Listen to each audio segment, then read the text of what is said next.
Like, oh no, you tripping? No, that's not what happened. Absolutely not. Absolutely not. Cause you know how Whitney is. She love her a bad boy. Whitney, she might was gonna fuck with him, and she had seen the tape. Ladies, you know, ladies, he don't have the fellas don't have nothing to do with this. Y'all know what I'm talking about when I say she had seen the tape. She was probably letting him crack. She definitely was letting him crack. What? Whitney was seeing the pack that he was carrying, and she was like, "Gup, gup, gup, gup, gup, gup, gup, gup." Not what I'm doing.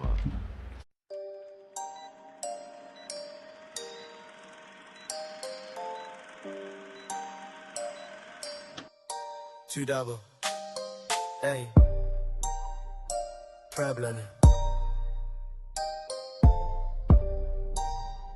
We live. Just checking in. Hey, let's get it. Time to talk it out. No doubt. Let's go. T double Jen in the mix for sure. Real talk, no cap, straight facts. Let's win. Mic on. We locked in. Let's begin. Whoa. We break it down, no script, no gimmicks. Hot takes, deep thoughts, no yeah, been. From the real to the wild, no limits, no doubt. So pull up, tap in, it's time to talk it out. What up, what up, what up? It's your boy T Double. What up, though? Your girl Jen checking in. If you ain't already know, you're very colorful and slightly thick friend. Okay, say that. I thought it was a whole host of stuff coming after that. My bad. I mean, it is, but I'm trying to be, you know what I'm saying? It's really your slightly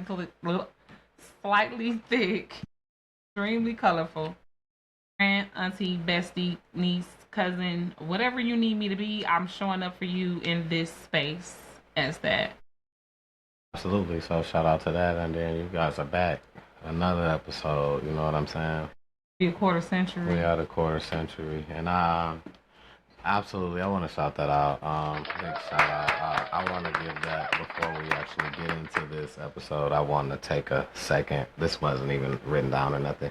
It's just something that I thought about earlier today. I took a moment and I was thinking, and I said, I remember back the very first episode when this was just a talk, you know what I'm saying, a speaking of the tongue. This was just something that came out as just words, you know what I'm saying, as just however you looked at it, it was just words to people to say, hey, yo, oh yeah, I believe it, or go ahead, do it, or he ain't gonna do it, or they ain't gonna do it, or it ain't gonna happen, or they, you know what I'm saying? And then after that, the thing was, people don't make it past 4 episodes. You know, that's how you kind of know if you're gonna continue to go or whatnot. You know what I'm saying? 4 is kind of the thing. And oh, okay, I didn't know that. Yeah, we talked about that at like the 4th episode. So, yeah, probably did. Y'all know my memory is up in smoke sometime. So just to touch back and to actually have that feeling to go back and kind of just to be 25 episodes in and to go back to that feeling to remember before it was even 1 episode out. It's such a good feeling, and I want to just give us, you know what I'm saying, and you guys for the support. I want to give all of us as a group effort a round of applause. Man, what? You know what I'm saying? You guys make this happen. So I'm extremely proud of T Double. Like, I see the growth in you. Not trying to say like I'm all that or nothing like that, but I do this. You know what I'm saying? You know, like he said, I can remember when he just was like, you know, it's something I want to do, possibly, maybe. And I'm like, oh, well, I've been wanting to do that for about 4 years now. I've been started it. I bought the equipment, lost some of it. And let's do it. You know what I'm saying? When I tell you, I done had at least 4 other people, male and female, say, yeah, girl, I'm going to do it. We going to do it. Bring your equipment. Literally some of my closest friends. You know what I mean? But nobody was serious. Yeah. You know, it was just a thing. He wasn't playing. Yeah, you know, it was just a thing. And what it was, when we looked it up, the stuff that was missing, he replaced and bought stuff that I didn't have because I didn't really know how to work the shit. I just bought it. I'm like, I'll figure it out later. And listen, like he said, we are half a century, okay, or half a year, not half a century. If it was 25 years, we'd be a quarter century. Right. But we're almost a half a year because 52 weeks is a year. So, like, we've been doing very well. I'm very proud of Time to Talk It Out as a podcast, a record label, and as an MF and crew. I'm very proud of you because without you guys, none of this would do. Y'all are the bees, knees, and the crew's crew. And we don't need nothing but you. So just keep on coming. Make sure you like, share, subscribe, bring all your friends. Because, listen, it gets greater later. It's nothing but up. It's up and it's stuck. Okay? Absolutely. I need you guys to know that. Absolutely. Yes. Big things are on the way and nothing but big things. But and for both of our individual channels. You know, understand. Absolutely. As much as we love you guys, we also have individual channels. Life of T Double. Absolutely. And Jen Checking In TV. Where we're also sharing our talents, sharing our ideas, creativity, reviews. Like, first of all, this man is a chef. He a whole chef at a high level company. You understand what I'm saying? Yeah. Not like at a mom and pop shop or something like that. And he's very well versed in food. We ain't just going eating and telling y'all what we think without having good palates and knowing what we're talking about. We done worked in restaurants. We met working at a restaurant. So we know restaurants, we know food, we know Detroit, and we know travel. So when we go around, we know how we're supposed to get treated. We don't give a damn where we at. Yeah. So we know how to give y'all good reviews. Amen. Y'all know I got like 60-something thousand reviews on Google. So check me out, Jen Checking In TV on Google. 60-something thousand, okay. Because I give good reviews. I give bad reviews, and I also give good reviews, though. You know what I'm saying? Some people don't take the time to stop and give good reviews. The truth is just the truth, you know what I'm saying? Yeah, I had a bad experience the other day at a restaurant where it was like, girl, I done already been here before and gave you a good review, and now you're reversing it. You know what I'm saying? Like, this is absolute, complete, utter ridiculousness and trash, and I'm going to let everybody know that not only did you try to give me bad service and food, but you tried to lie in my face and play me like I was some type of motherfucker sucker. It is what it is. It is what it is. Sometimes you gotta say it like how it is, because you know what? And I appreciate customer service when customer service is presented correctly. I'm very appreciative of it, and just keep it real with me. Yeah. You know what I'm saying? That's just like it is in life. Relationships with my family, friends. Just be upfront. If you made a mistake, just say so. If I made a mistake, just say so. Like, why is you trying to play me like I don't know hot and cold, bitch? I'm 41 years old. I done stuck my finger all the way down to the bottom of this shit and it's cold. So that mean to tell me when you hey girl, that mean to tell me when you gave it to me, it was cold. Yeah. If I just opened the box, I stick my finger all the way down to the bottom of the green beans, they cold all the way down at the bottom. They was never warm, hot, none of that shit when you brought it to me, girl. Stop trying to play me like I'm stupid. Oh, I was cool with her before she tried to lie in my face.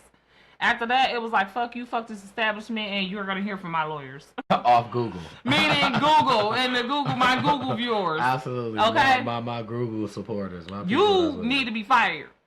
And she had the fucking nerves to tell me she was the manager. Yeah, okay. Where's the last girl that's here? She need to be the manager again. You know, a lot of people don't tell the truth because they don't really want to go and get the manager. But she looked like the manager. Honestly, I had a feeling that she was going to be the manager. Yeah, that probably was. You know, because honestly, if you wasn't the manager, your attitude wouldn't have been that bad because you would have been worried about the manager worrying about you having a fucking funky attitude with her customers. I done ran into a couple of those. So I knew she was the manager. Yeah, I done ran into a couple of those where the manager is the person that's the worst out of the whole customer. And it was crazy because before I knew for a fact she was the manager or whatever, I was like, damn, I wish I had the other girl because the other girl was on point. I see her running around on point. You know what I'm saying? Bitch, I said at the bar because you get better service at the bar. Because they right there. Everybody's right. First of all, I knew it was a problem when she told us she was gonna give us water 4 times and then give us water to the 5th time we seen her. Oh yeah. Was she like extremely? I had forgot she was supposed to be getting me water. Was she like extremely busy? Did she have a lot of tables? It was not even that many people in that place. Okay, well, you know. I literally seen people looking, seeming like they was going back to the kitchen getting their own food, asking the cook like cook out there dancing, acting a goddamn fool. Oh yeah, see, that's something we ain't about to be. Nah, one thing is this. I didn't even know he was a cook at first. One thing is this. Now I won't speak too much on situations, but jobs should be some type of fun. And I do try to have as much fun as I can at my job. But I do work. One thing I will do is work. So I just don't. Now, I'm not about to be a fool and go and be live in front of somebody else and doing the fool. I may be sliding off somewhere, maybe at a weigh-in, at Clarissa Shields weigh-in or something, and being there for a very long time. You know what I'm saying? But my work was already done when I left. Done. It wasn't nothing. You know what I'm saying? So my thing is that, you know, no, it wasn't. No, my thing is that, so have fun at work, but within means of the customer shouldn't see you having fun and they're not served. You know? That you know part. What I'm saying? So. Yeah, you got served. You got served. Or you not served. One of the two. You either got served or you not served. And you don't want to be not served. You know what I'm saying? So that part. And I don't want you to not be served, to be not served. Because I'm, at the end of the day, a servant. You know what I'm saying? That's what God uses me for, and I'm grateful for that. You know what I'm saying? But yeah, I feel you. You know what I'm saying? Especially when you in a high level position, it's like, okay, I done did all the work that I'm supposed to do. Now I'm finna take me a nice little break. It's a special day, and y'all do what y'all supposed to do. When I come back, I make sure it's done. If it's not, I delegate what the fuck y'all. Why y'all ain't do what y'all supposed to do? Cause I wasn't here. I gotta sit here and babysit y'all like kindergartners. I mean, but I'm so fair. I literally was on the way back, and I said, man, you know what? I'm about to just tell everybody in the kitchen, like, take a break. I'm going to just handle everything for the next 30. That's what you was thinking when you was on your way back. I said that out loud to the person that had ran down there with me. I'm like, listen, when I get in here, I'm just going to tell everybody, take a break, man, because, you feel me? You going to finish it. I just knocked that out. I'm fair like that. You know what I'm saying? If you wanted to go down there, you could have went. I ain't even say, you know, that's something I wanted to do. Everybody knew. I said it multiple times. That was the problem. Oh, my. I mean, I just felt like, no. That should have been, what? That's the communication part. That's the clarity. That's if I don't say, then it's where were you? It's a problem, you know. So I feel like that was the clarity part. Listen, so but you say you don't get a break, so they don't take no time out your check for a break. No. I didn't ask that because I don't take breaks all the time. Take time out my check for breaks. No, you have to clock out for them to take time out, and you get 1 20-minute that's free, and I don't even take it unless I'm walking around and doing a food review, which I hardly do. I rarely get to do because it's very hard to catch them trucks. They only there until 3, and when I get a break, they're either slapping where I gotta stand in line, or it's about to be time for them to wrap it up because we're wrapping it up, you know. So it's very hard, you know. They'll come and get me off my break. And listen, you gotta just be there. That's why I really wanted to put the glasses on one day, but I gotta be better about it because the glasses is too obvious. I gotta be better about it, but I'm gonna try to sneak in some footage one day about how this works.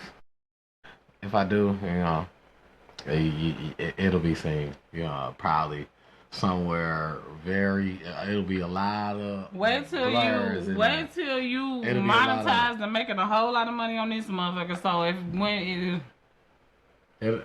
well, yeah, that makes sense. I'll just tell if you need to be you on your way out. I'll just be telling the story. It won't be giving no image. It won't be giving no name. I'll just be telling the story and use stock image and, you know, change the name. That's probably what I do. A little story time about how I went, but I don't think it's that important now. It's only important to when you know the real grease. So, grease. Speaking of grease, I'm greasy as fuck. My face. Speaking of a white grease, a slave hoe in a white church. Yeah, you greasy. Um, Y'all know that was funny. okay. I try to keep a little tradition because I feel like I do my work and my research in order of it. Like even when I do it, I set it up in a certain order, That's what's And up. I like that. yeah, God likes order. God is order. absolutely. And Ooh, he's excuse me. he's instilling it in me in so many ways. So, to start off as as I tried to start off before on previous episodes. Anyway, sorry. As I start off on previous episodes, we wanna. It's a rough start always. We want to say rest in peace Get it over with, to yeah. Ozzy Osbourne, of course. And this one is probably gonna get some flack for rest in peace to Hulk Hogan. I mean, because I didn't even know he was racist when I was a kid. Yeah, I ain't I got time for that shit. understand that he has said some things. What'd he say? Baby, they got some stuff that he got said It was real bad. about his daughter dating A nigga? yes, right. So he got I mean, he could have just been an ignorant person. right, and like you said, I didn't even know he was like that when I was a kid. He was America's favorite as far as the wrestler. The Hulkster, Hulkmania. I am Stop a real playing. American. He was like America's favorite. Like America loved him. Like you know what I'm saying. As a child, I loved him. I learned later on in life, way later down the line. Like I was damn near today years old. Almost. I didn't find out until he died. I didn't even know. Well, I knew he was racist kind of like right before, just because of a couple of things that Social media. he was in the media for. So, Yeah. It did come to my attention, but I feel like it didn't really. It's not fair for nobody to do it. Don't. I'm not passing it for nobody. Fair for nobody to be racist? Right. Of Correct. course not. Of no kind, of no color, of no way. I mean, no, you shouldn't be racist. Absolutely not. Nah, I don't know.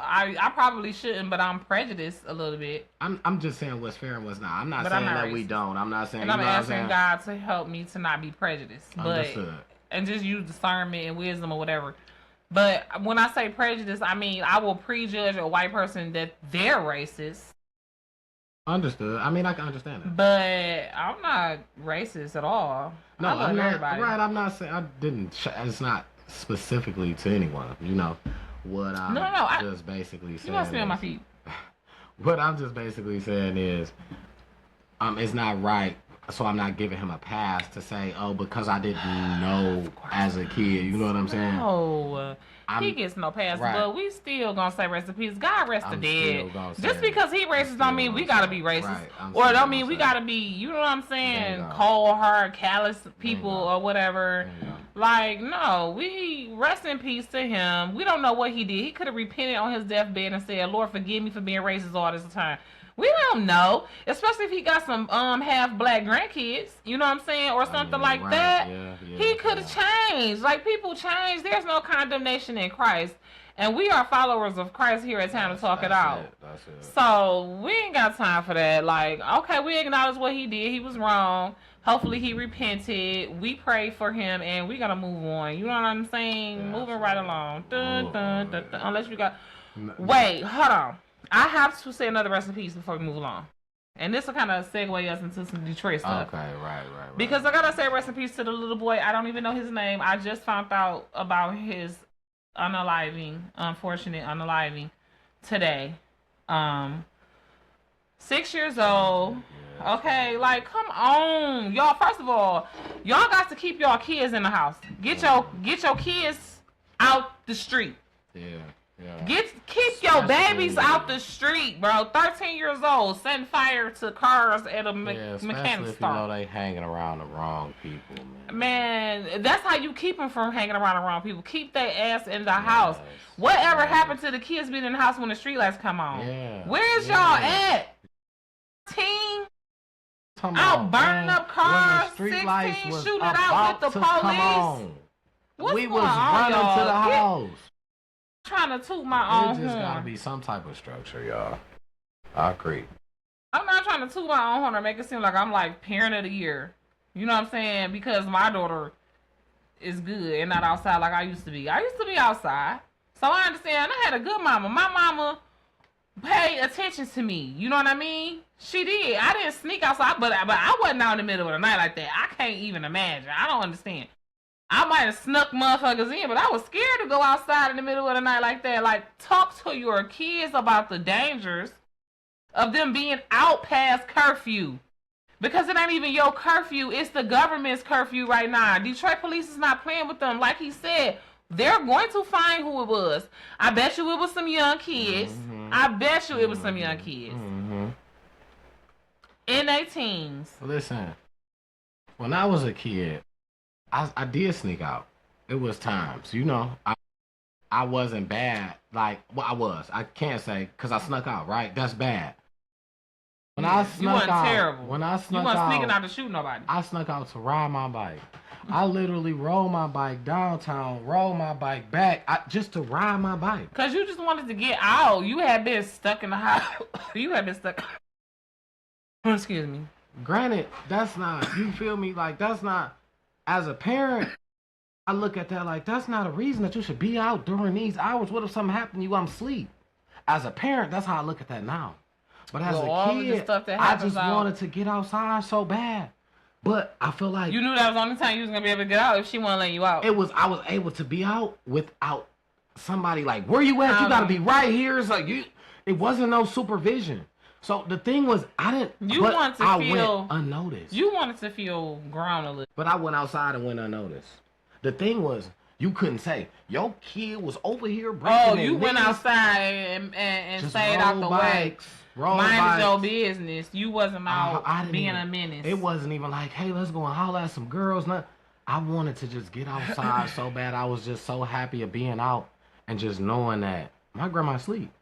She can't ask me to do nothing. I know she sleep.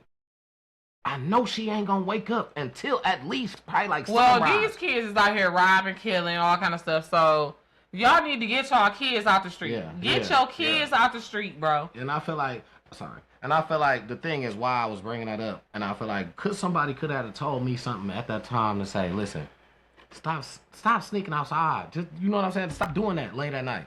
Cause somebody could have told me, yeah, but you had to tell me in the right way. You had to convince me that being outside at nighttime is way worse than being outside in the daytime.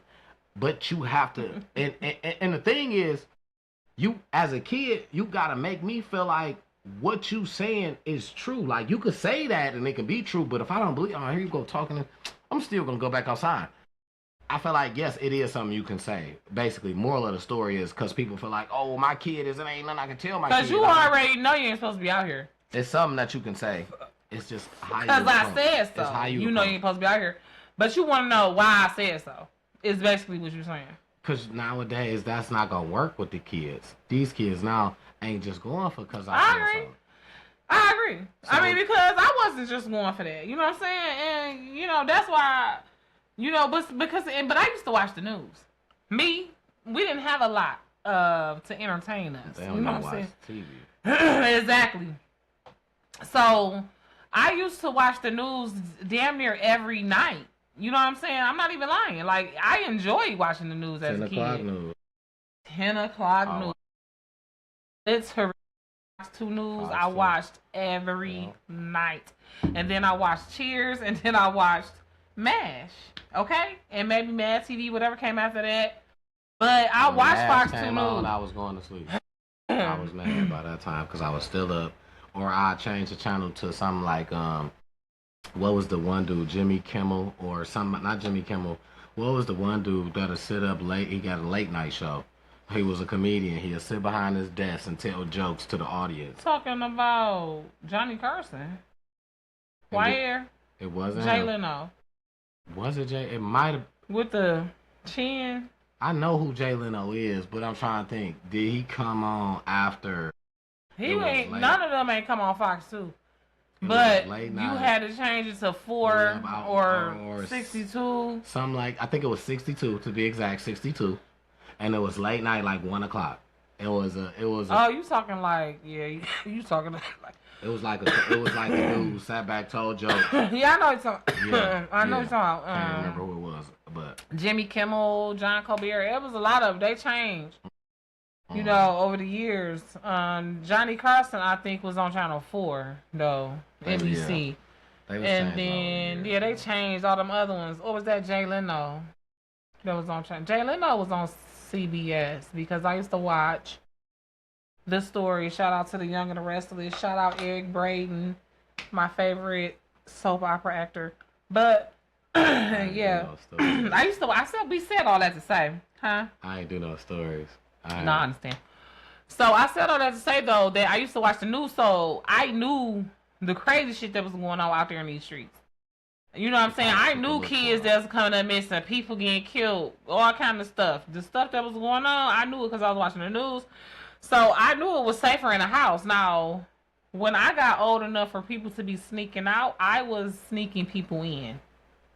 Cause my mama worked a midnight shift for a couple of years or a year. You stayed in your comfortability. Absolutely. You can come over here now. God forbid you come over here and do something fucked up to me. But when I say, I wasn't thinking about out though. You know, but that's what I'm saying. But now that I'm grown, I know people crazy. They will kill you in your own house. I mean, now it's different. It was like that. If you told they was just hurt that they had I really don't like when people say that because it was like that back then too. It wasn't as crazy. It was more fear in kids back then than it is now. Kids don't. It's not that it's fear. It was more control. As far as controlling parents, like I want you to do this, and that's what it was like. You had to really just go and just do what they said, or it was a problem. It was more controlling parents back then. It was still, okay, maybe, but it was still crazy shit going on. Kids getting killed, kids getting kidnapped, kids getting raped and murdered and all that stuff.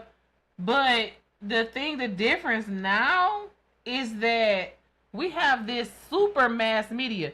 Think about it now. The stuff that come on the news now mainly be the viral stuff off the internet and the most important stuff locally, right? That'll be viral locally.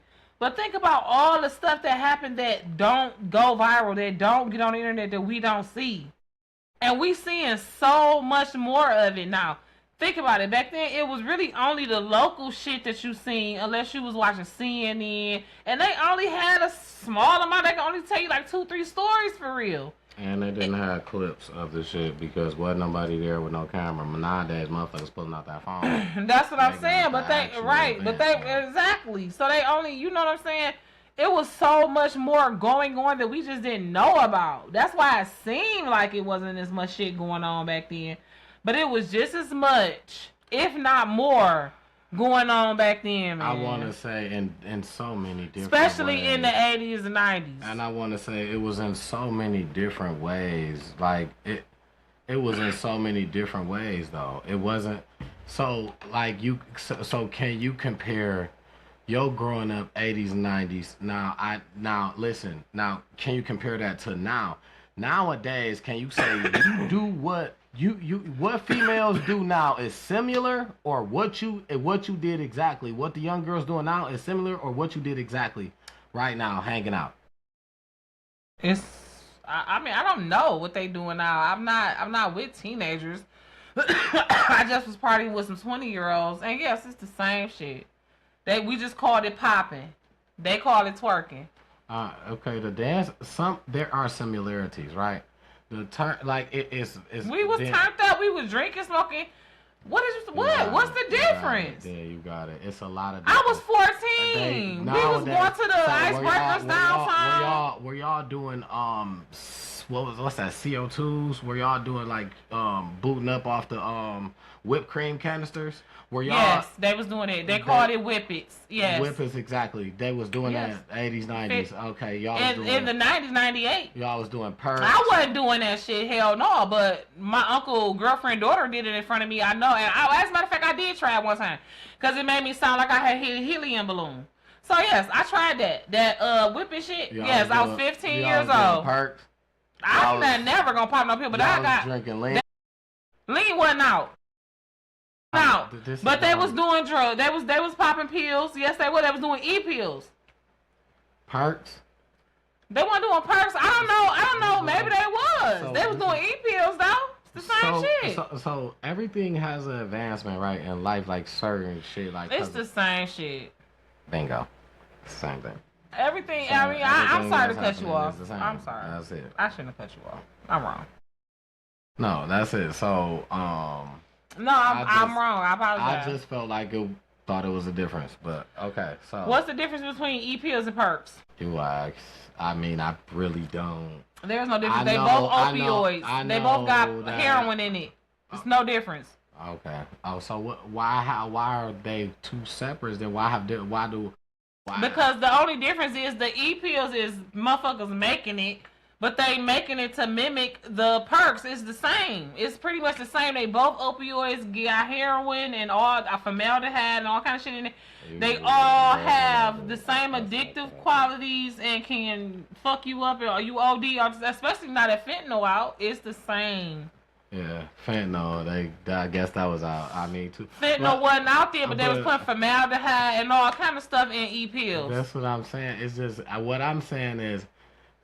It's the same. Okay, that's what we're what's the I'm asking you, what's the difference? It's because it's a lot of different drugs than what it was than when you were young, than what it was when I were young, that they are doing now.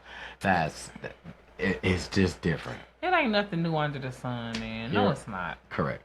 Okay, so I wanted to say today also, this kind of just threw me off. I mean, I wanted to follow, but why follow? What? No, before. Like, why is you acting like this, bro? Happy birthday to Glorilla. Happy birthday, Glo. Happy birthday, sis. How old is you? 30. I heard him say it on the radio today. Happy birthday. Yeah, the big 3-0. Big Glo. That's a good year. That's my girl. 30 for 30. We was talking about some Detroit shit. Chat. I wanted to say that Pepsi is closing partial plants in Detroit. Over 80 employees. They're not closing the whole plant. They're closing partial of it. Over 80 employees are losing a job because of it. I guess they're just feeling like they don't need these workers that do these specific jobs anymore. I think that's kind of what I read. They probably about to double up work on somebody else. Yeah, that's just or buy a robot or something. But that's my first thought. I was thinking a robot, robots was gonna replace, and I was either a robot or they're gonna double up work on somebody else. Cause I used to work for Pepsi on the Frito under the Frito umbrella. And when I tell you, they have the route drivers, the drivers doing about 6 jobs, and the managers is trash. So, allegedly, that's Pepsi is not a good company to work for anyway. So, I mean, but they probably offer good benefits. That's probably why people. They offer decent benefits. Yeah.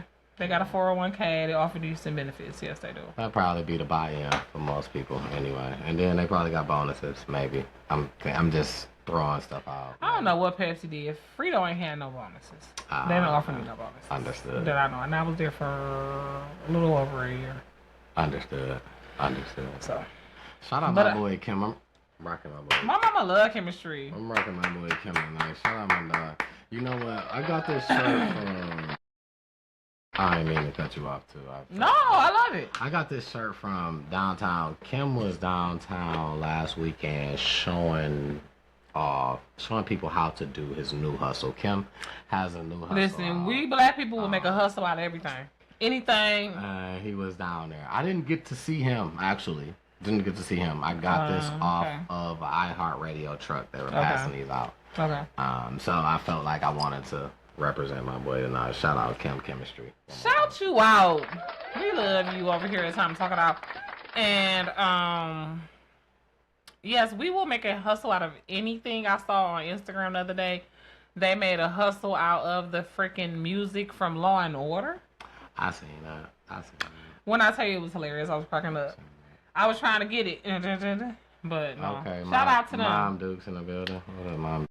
Shout out to Mom, dude. Mom, what I do? We love you. Okay. You are loved. It's like that. Period. So yeah, we'll make a hustle out of anything. Okay, boo. Where's my fan? Because as a matter of fact, I'm hot. Here you go. Now y'all, tell me y'all know that one. Y'all gotta know that one. I don't know how to do the dance. Let me stop lying. I know the first like 8 steps, but okay, that's you it. almost in there. You got Where them fans? If you learn like 4 more steps, then repeat. Okay, that's the main part. As long as you know that part. Right. Okay. As long as I'm ready to. Hey, my babies. What's up, Mom, dude? Love you, beautiful. Nookie, Beautiful. What's the deal? I just want you to know you're my favorite girl. Okay. Oh yeah, something about you. Say I love you more. Okay. Moving forward, right? I wanted to. This was just something that kind of just stood out to me earlier during my research. I seen that Tory Lanez had a witness that he brought to him, and his defense had a witness that they wanted to bring to their case. His trial is over. You're freaking convicted, bro. Go home. Go to Canada. Sit down. Shut up. The witness that they brought to the case seemed to backfire on Tory Lanez because the guy was saying how he seen Tory Lanez shooting anywhere. And he seen the 2 ladies arguing, which is Meg and her best friend. And he seen Tory Lanez shooting anywhere and everywhere, which didn't work in his defense.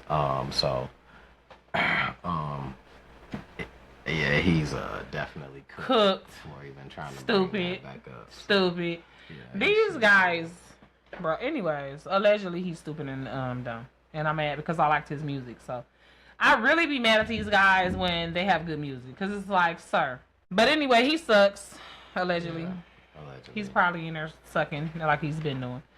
But anyways, I want to talk a little bit about ninjas that suck. And who I think, listen, I want to do a segment that's similar to Donkey of the Day. I'm going to come up with a name of it because it can't be Donkey of the Day. I'm pretty sure that's trademarked. Ass of the Hour. Okay? Ass of the Hour goes to the dude in Jacksonville who sent the viral video of him getting punched in the face by the cop and got everyone in an uproar. He had the lawyer who's fighting for justice right now, Ben Crump, had him on there talking and fighting for him. His mom and they all in their red shirts. And they, oh, my son, and me 20 years ago, I'm triggered, and I just, oh, woe is me, right? Yeah. Whole time, he wasn't singing that song at the beginning of the traffic stop. Yeah. He wasn't singing that song. He wasn't doing this until after he got punched in the face. Yeah. Like, they asked this man 11 times to exit the vehicle. Yeah. These cops were very professional. They were not being racist. Black cops pulled up. It's a black cop as the spokesperson for the whole company. I mean, for the whole force. Oh, you know what I'm saying? He's reaching, trying to say that they was racially profiling him or any of that. What they probably did is figured out by some technology that they're using that he's unaware of, that he was driving on a suspended license. He had no lights on. He probably don't know the actual laws in his state, city, about turning on the lights when it was inclement weather. You might have to still have your lights on an hour before or hour after it start raining. You don't know what the laws is. You look like the type of nigga that didn't read the book when you took driver's training and you don't have a license. Right. She's talking about Carl. It was just stupid at right, for real, because he was just dead dumb. Like, yeah. So he thought he was slick though. I don't know if he don't know about body cam footage or what, but he thought he was slick. After he slammed the door on that cop, he turned on his camera thinking he was about to get... Yeah. Because he knew they was finna be mad after he slammed the door in their face. Because he said all that. And he was rude and resistant once he closed the door. You putting distance between us. Now I see you got a knife in the car. You got weed on you. That's why you ain't want to get out the car. Yeah, he was just totally. We definitely need a hee-haw sound or. We had just got pulled over, and the same thing happened to us. So, like, I don't know. I hope I ain't talk about this last week because I don't know if I did, but I'm still irritated about it because the reason I'm mad is because when these men are really racially profiled and abused by the police, being Crump now credibility is shot a little bit because he didn't took on this piece of shit ass case with somebody trying to finesse the system and think he finna get a lawsuit. And his mama didn't even look very, very bright. And I don't mean to talk about nobody's mama, but I'm just being honest because if his mama had any sense, she would have said, like, what happened before that? The body cam footage, are you sure ain't nothing gonna come out that you did? You know what I'm saying? I mean, but I feel like she ain't gonna go against him in court. Regardless, she not gonna go against him. You know? My thing is, it's not about going against him. It's just about making sure. I ain't saying going against him in front of the cameras or that. I'm talking about in the private conversations before they went in front of the camera. Right. You know what I'm saying? To make sure this is gonna actually be a thing, and we're not finna be further embarrassed. You know what I'm saying? Because you on some bullshit. Yeah. Because he obviously be on bullshit. You know what I'm saying? And she obviously supports it, obviously. But I mean, he wasn't completely on bullshit. He was a college student, they were saying, like, you know, on scholarship. So I wanted to root for him. Like I say, up until I seen the body cam footage, I was angry at the police like everybody else. Right. But once I seen the whole story, it's like, and I'm mad at his mama. You must not have gave him the talk. Yeah. You know, he just did so many wrong things in the very beginning to really just make it bad on himself. Like you said, it could have been handled in so many different ways. That's definitely... He not getting no money. Nowadays, that's a talk that needs to be had in every black community. Most definitely, especially. And I feel like black son or African-American son or African-American daughter, that talk with the police is just as well as need to be had because we not as safe. We not as, you know, and when I say as, yes, there is a comparison. We are not as safe, you know, so. Yeah. I mean, when the statistics are so far apart, it can't help but be a comparison. Certain precautions. Stop playing with me. Certain precautions has to be held. It has to be told. It just has to be, you know, something that we just go by. We have to have that. It's like it's like a fire drill when you're hot. Hey, look, I'm gonna say as soon as you able to learn this, yo, look, just if like you ever sex see talk. smoke, yeah, you know, just like the sex is talk. one of them ones. Just like it the sex just gotta happen now, especially with your boys, like you said. But nowadays, you know, say her name, Breonna Taylor. Say her name, oh my God, and I'm mad because I can't think of her name. I know exactly. I'm who you so talking hurt about. right now because I can't think of her name, man. Sandra Bland. Sandra Bland, that's her. Say her name, Sandra Bland, man. Sandra Bland, and I relate so much to her. She was doing YouTube. She was like, she remind me of me, bro, so much. I'm. It's just a talk, you know. I literally, when I found out about her story, like her and read and found out the truth about the details of her stories, like I literally cried. I couldn't believe it. Because that was in the beginning of this shit. Like we done got desensitized to it now. The pictures that they tried to put up was crazy work that you really thought you could get away. It was just like, it was hard. It was just... and they did. It was heart crushing. And they did, man. Unfortunately. It was... I mean, yeah, they got away because they didn't do what they didn't do the time and that they deserve. Right. So, yeah, that's a getaway. But, yeah. It was just... it was wrong on occasions, you know, and that's just something that in our community, you know, certain stuff has to recycle. We have to up the ante. We gotta turn it up.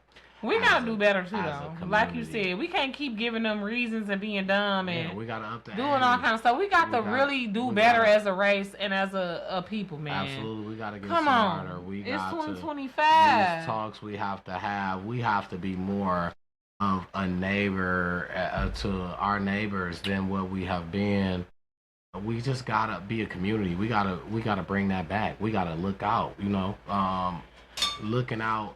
You can't feel like, hey, I'm not doing that for you because you ain't do that for me. No, you can't do that. You know.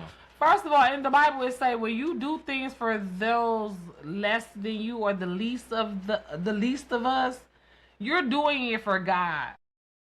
So that's why, especially, I'm not even gonna say like especially if something going on with me. Hey cousin, I love you.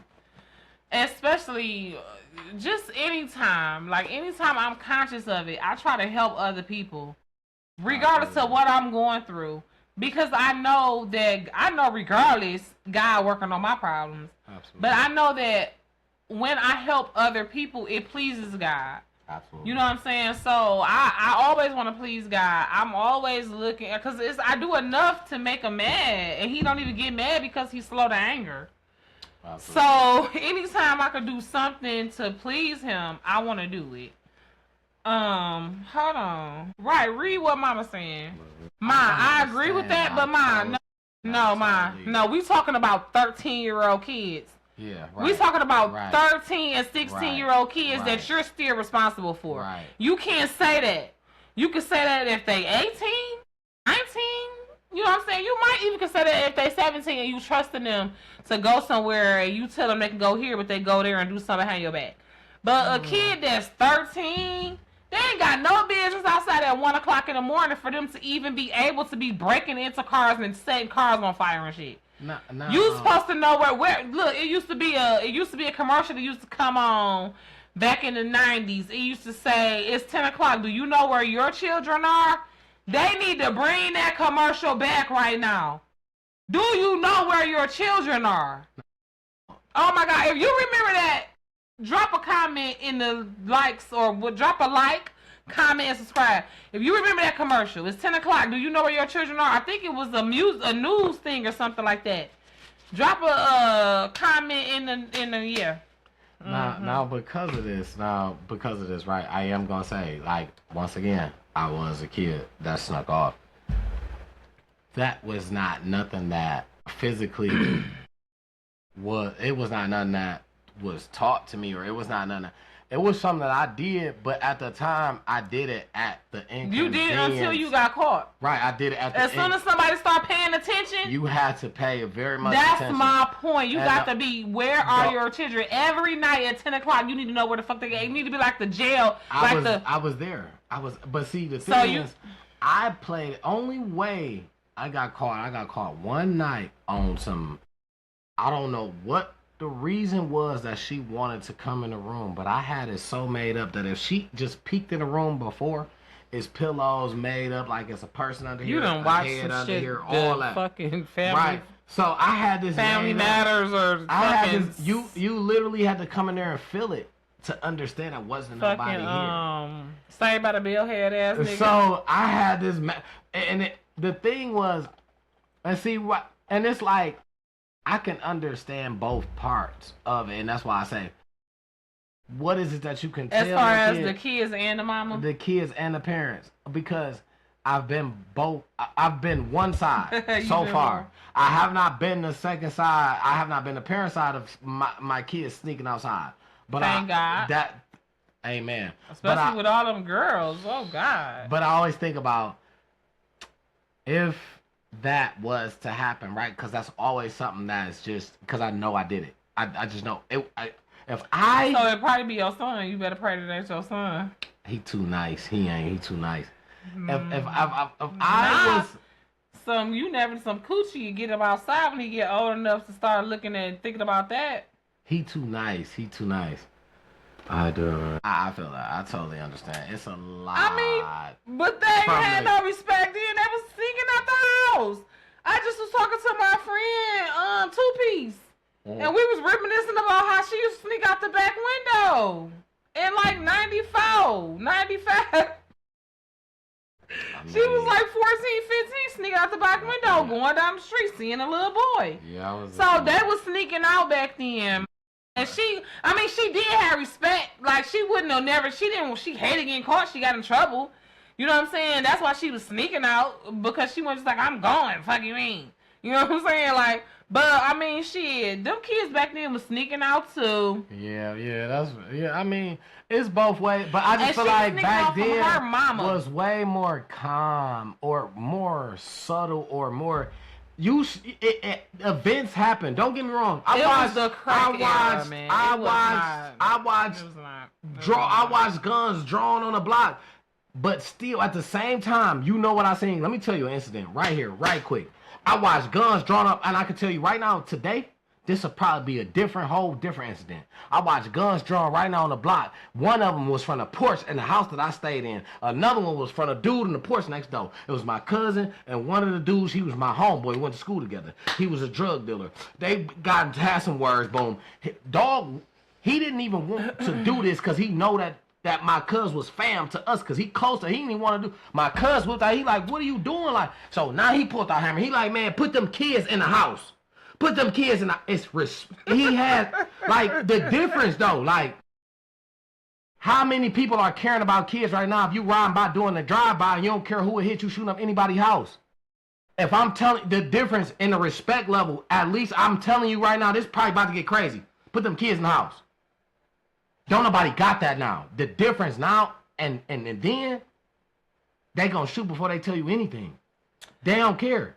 They gonna aim at the kid probably. Now is the respect level, I feel like, from even young dogs.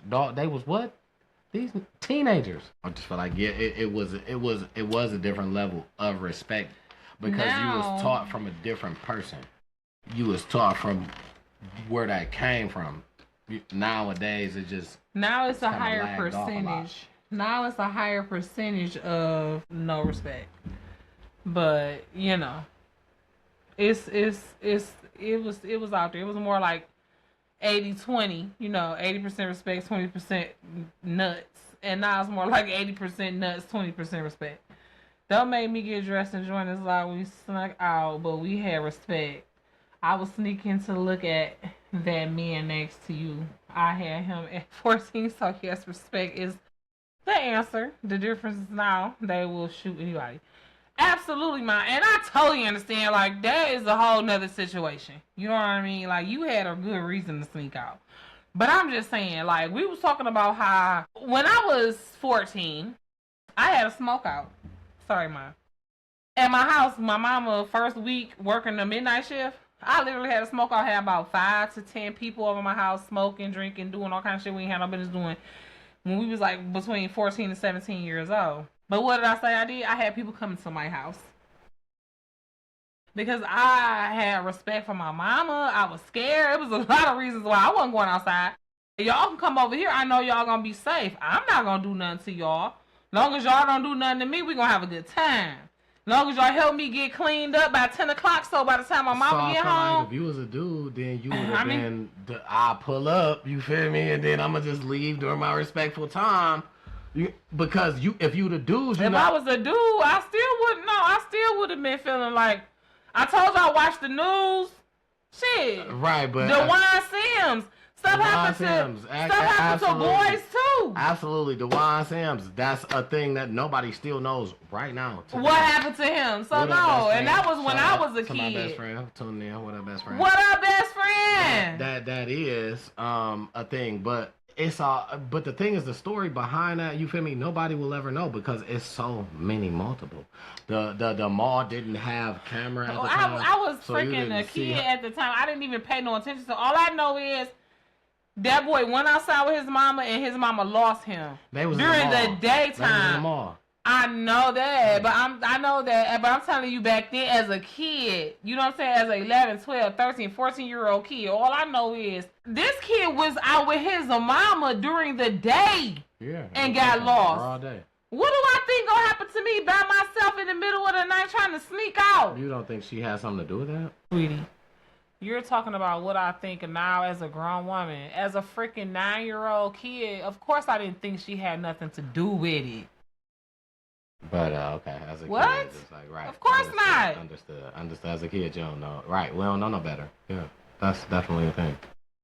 The mama said she lost him. Yeah. She was distraught. Yeah.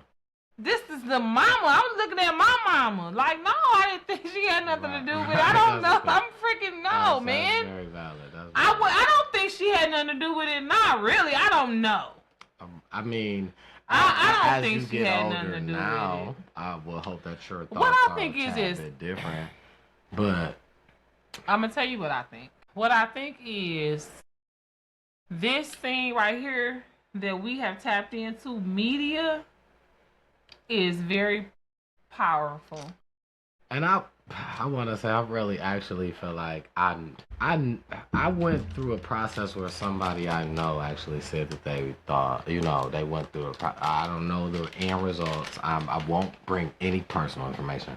I don't know the end results, but this person that I know had a very, very strong story on, why they thought that was them. So that's a very interesting story for her, but Thought that they were Dewan Sims? Absolutely. Okay. Was they the person that was on news? Because it was the person on news saying this and had got a DNA test and everything. I would have to come back with that info. Okay. This person that I know definitely went next level with so it. They probably was on the news. That probably it's was possible. So and it turned out that wasn't done. They did I DNA didn't see test. the end result. Is what I'm saying. What I was saying about the whole thing, I didn't see the end result. But what I'm saying is, that relishing that made me, even after the story, because I've heard it as a kid, right? Even after the story, being next to someone physical contact, like, yo, what up, bro, boom, boom, boom. I've seen you at multiple events, like, you know what I'm saying? I've called Brody, like, oh, bro, listen, I need some advice on how you do this and that. And bro, like, boom, let me put me together real quick. Bro, listen, do this, do that. Worked out like a charm. You know what I'm saying? Even events, as far as birthday events, bro, pull up, boom. You know what I'm saying? So, my dog. So, you know what I'm saying? So, right. I've been right, and dog had a real powerful, real story. As of why he thought to real, right, be. real. The evidence that dog had was real leading. So, and that really had me to the point where I intimately touched the story to do more details, more research as I was older now to really understand, Went back down that rabbit hole is what you're saying. Bingo, and, so I know a lot about the situation, been there, so I'm not saying, but that's that, so somehow we ended there, and I'm not too mad about it, but, that was just something that we weren't. So anyway, moving right along. Let's see what the song. Okay, so listen here. If you in Detroit, and I don't know about surrounding areas, but if you in Detroit, make sure, and I'm gonna talk about this next week too. Make sure you vote next Tuesday, August 5th. Pray about it first though. So if you a believer, and most of you should be, pray. If you gotta do a fast, whatever you gotta do. Pray about it, and then make sure you cast your vote August 5th. I ain't gonna tell you who I vote for until after I vote. We ain't endorsing no candidates. Yeah, what is that for? It's the mayoral race. Detroit mayoral race. Do they run for, is the chief of police in there somewhere? Oh, chief of police, yep. No. The former chief of police, James Craig, is in the running for mayor of Detroit. Right, but then are we voting for a chief of a police in certain districts? No, I don't believe that is a voted on position. Well, I have a homeboy. I believe that's appointed, but I don't know. I won't speak any names because we won't do that. I have a homeboy that's running for a chief of police for a certain district. Oh, if he your homeboy, you can endorse him. I'm just saying, I ain't none of these motherfuckers my homeboys or none of that. This is so my guy. I wanted to endorse him. Go ahead. I wanted to invite him to the event, but I just really don't know what district he's running for the police chief of. But his name is Eandra Otis. He says if his name is not on the ballot. You mean police commissioner? Because the police chief is, I don't believe that's voted. And it's not by district. The city has its own police chief. You're right. That's why I was wondering. That's why I just. But it might be the police commissioner. I think that's voted on. I just know it's something that is only in certain districts, right? Because, okay, I can't tell you that I know a lot about this. So, which means if it's only in certain districts, it can't be somebody who has control of everything. But whatever he voting for, I mean, whatever he running for, you need to know for sure so you can tell his constituents that watch us to vote for him. They, you know what I'm saying? One, like you said, you gave them the name so they can search for it, but if somebody that live in that area or that is specific to that will hear it, they will be more likely to go. You know what I'm saying? Right. That's why when you said that, I went to actually go and look because what I was saying was what I thought it was. But when you said that, that's why I was like, okay, let me. Yeah, police chief. No, I don't think it could be. Let me just look it up. What's his name? Because I don't know what you doing. Okay, this is it. I found it. No. What I'm doing is looking. Okay, boom.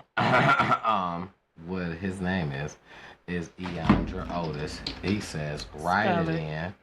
That's EYANDRAOTIS. He says, write it in. Oh, he's a write-in. Yeah. For what? Detroit Police Commissioner, District 5. Because your girl Jen be knowing. I knew it was the police commissioner. I never said that I knew for sure. I was just saying. I was just saying that. District 5. Anyway. I guess that's kind of like the equivalent to I told you so. I mean, I never said that. If you I'm saying it. Right, I'm saying it. I mean, it seemed like it. And it probably is. It probably is. It makes sense that it would be. Yeah. When I was like, that's what I said, police commissioner, I thought, because I just was like, thought I knew what I was, but like, no shade. I don't mean it like that. No, I didn't mean it like I told you so. It was police commissioner. I just was like, I knew if it wasn't chief and you thought, and it was a C word, I'm like, he must mean commissioner. That's fine because I wasn't like, I was really sure anyway. That's why I was like, shit, I don't really know if that's. Oh, absolutely, yeah, absolutely. So that's fine. But and in the same thing, but in the same breath, the former police chief is running for mayor. So I didn't know if you was talking about that as far as mayor and chief. I didn't know if you like had it wrong. You know what I'm saying? But I don't mean to. Anyway, yeah. So Eandra Otis, we're endorsing you. Here on Time to Talk It Out, we're gonna write you in. I'm gonna write you in, cause I go vote on Tuesday. I don't do all that other shit. I like to go vote. I like to get my sticker. I like to stick my thing in the hole.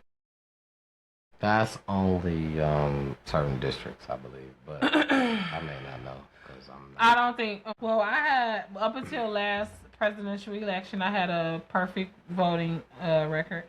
I vote. And I think the police commissioner is citywide, right? Because we have a citywide police force. It's not district. It's not by districts. So I think we all voting for that, the whole city. I don't think it's go by district. Did he tell you it did? That's that's why I was saying that it's only certain zip codes, right? And that's why. So the zip codes would be.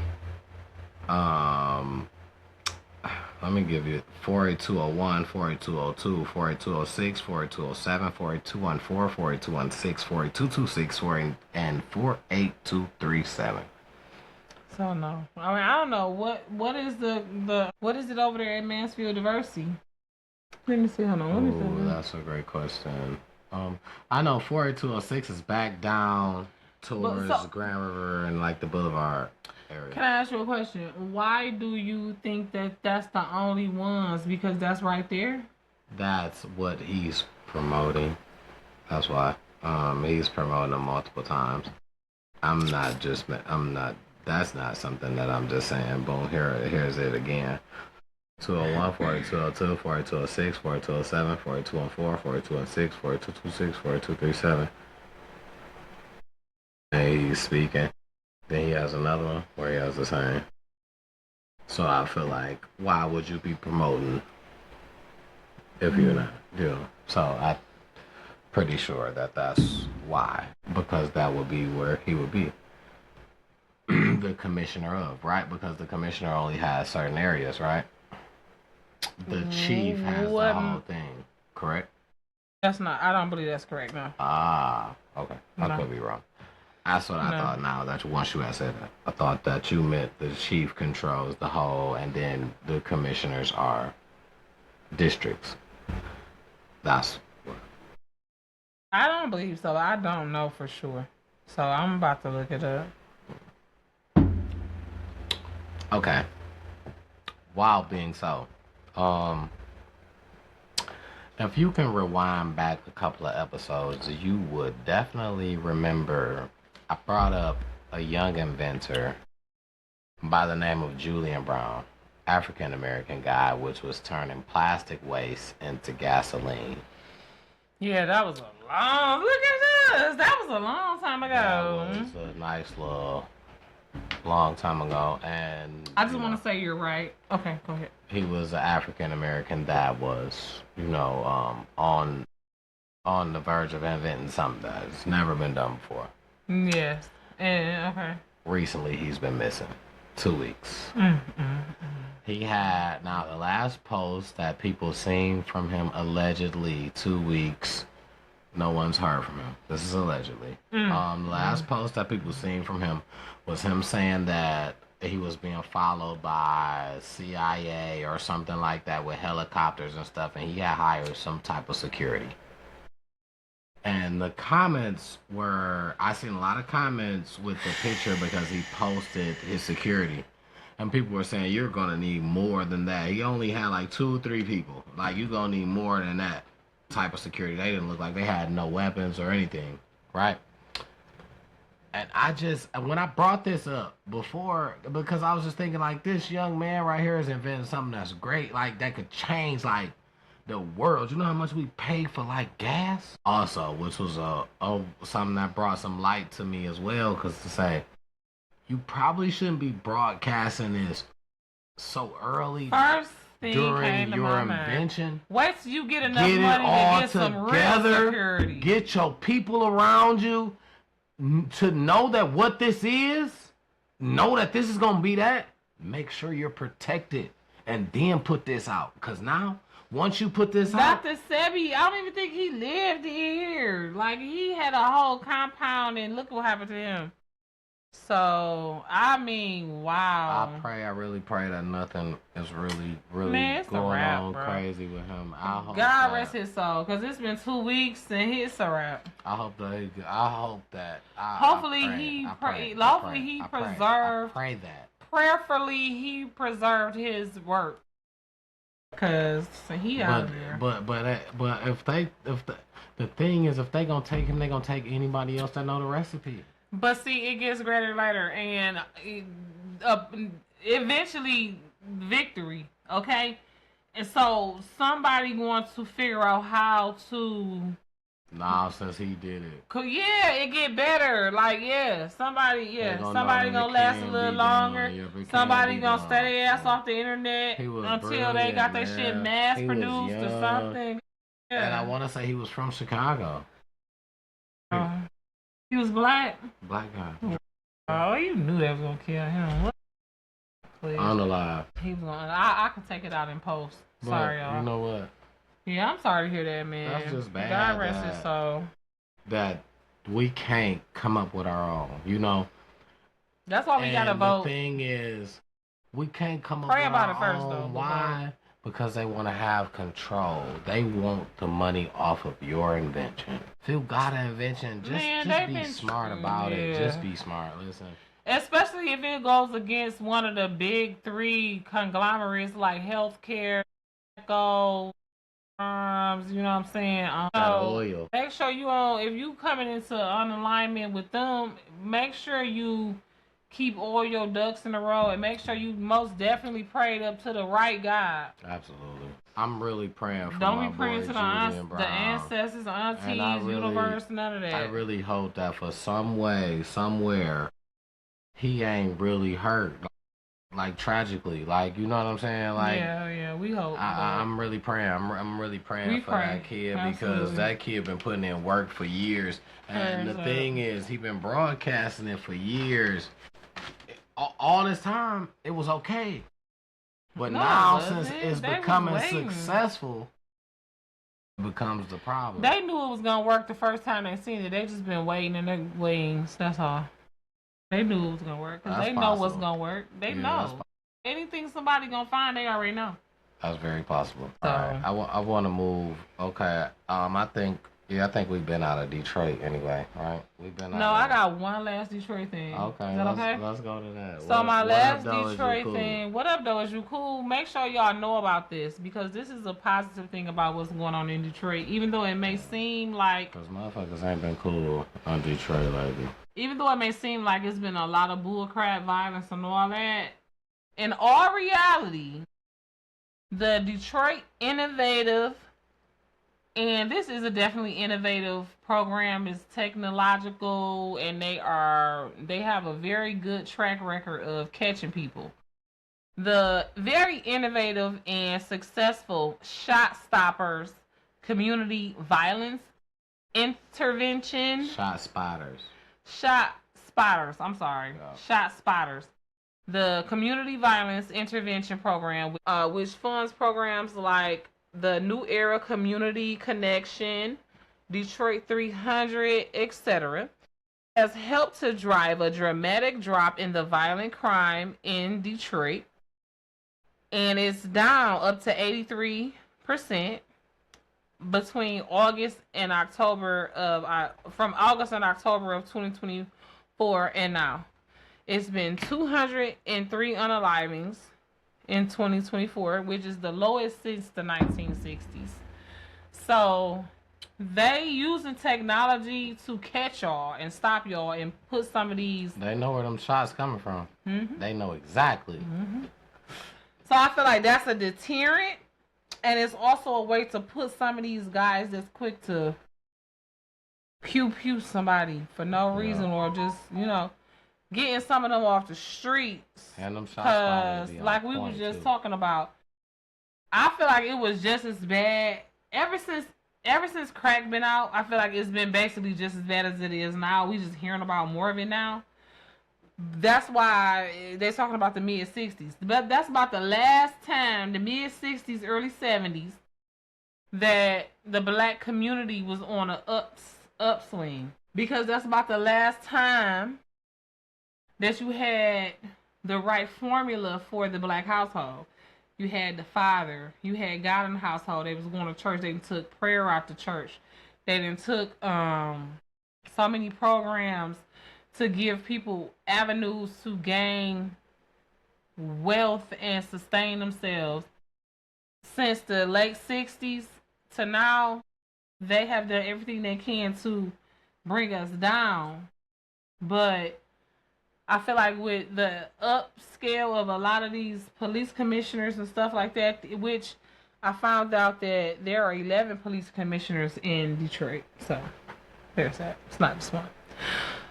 These people, these police forces are. No. No, I said it was just one. Oh, I was about to say. I said it was one chief.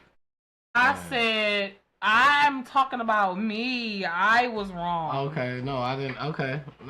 I'm saying I was wrong. Okay, I understand. Because I thought it was only one police commissioner, but apparently there are 11 in Detroit. I mean, Detroit is bigger than what people think too.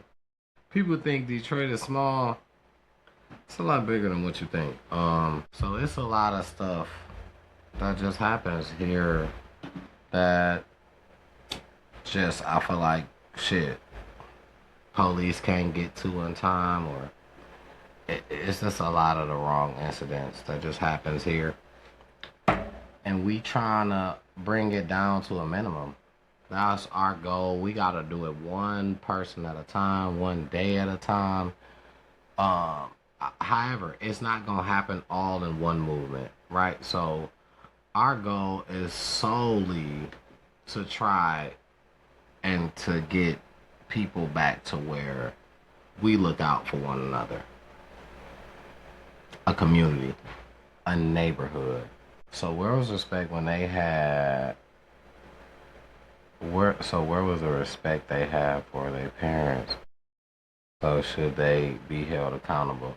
I'm lost on exactly what that was at. But anyway, um listen though, as a thing, as the community, we want to bring the community, we want to bring the neighbor back in neighborhood, we want to bring the community back as a whole, we want to look out for one another again, we want to turn the community back into a village.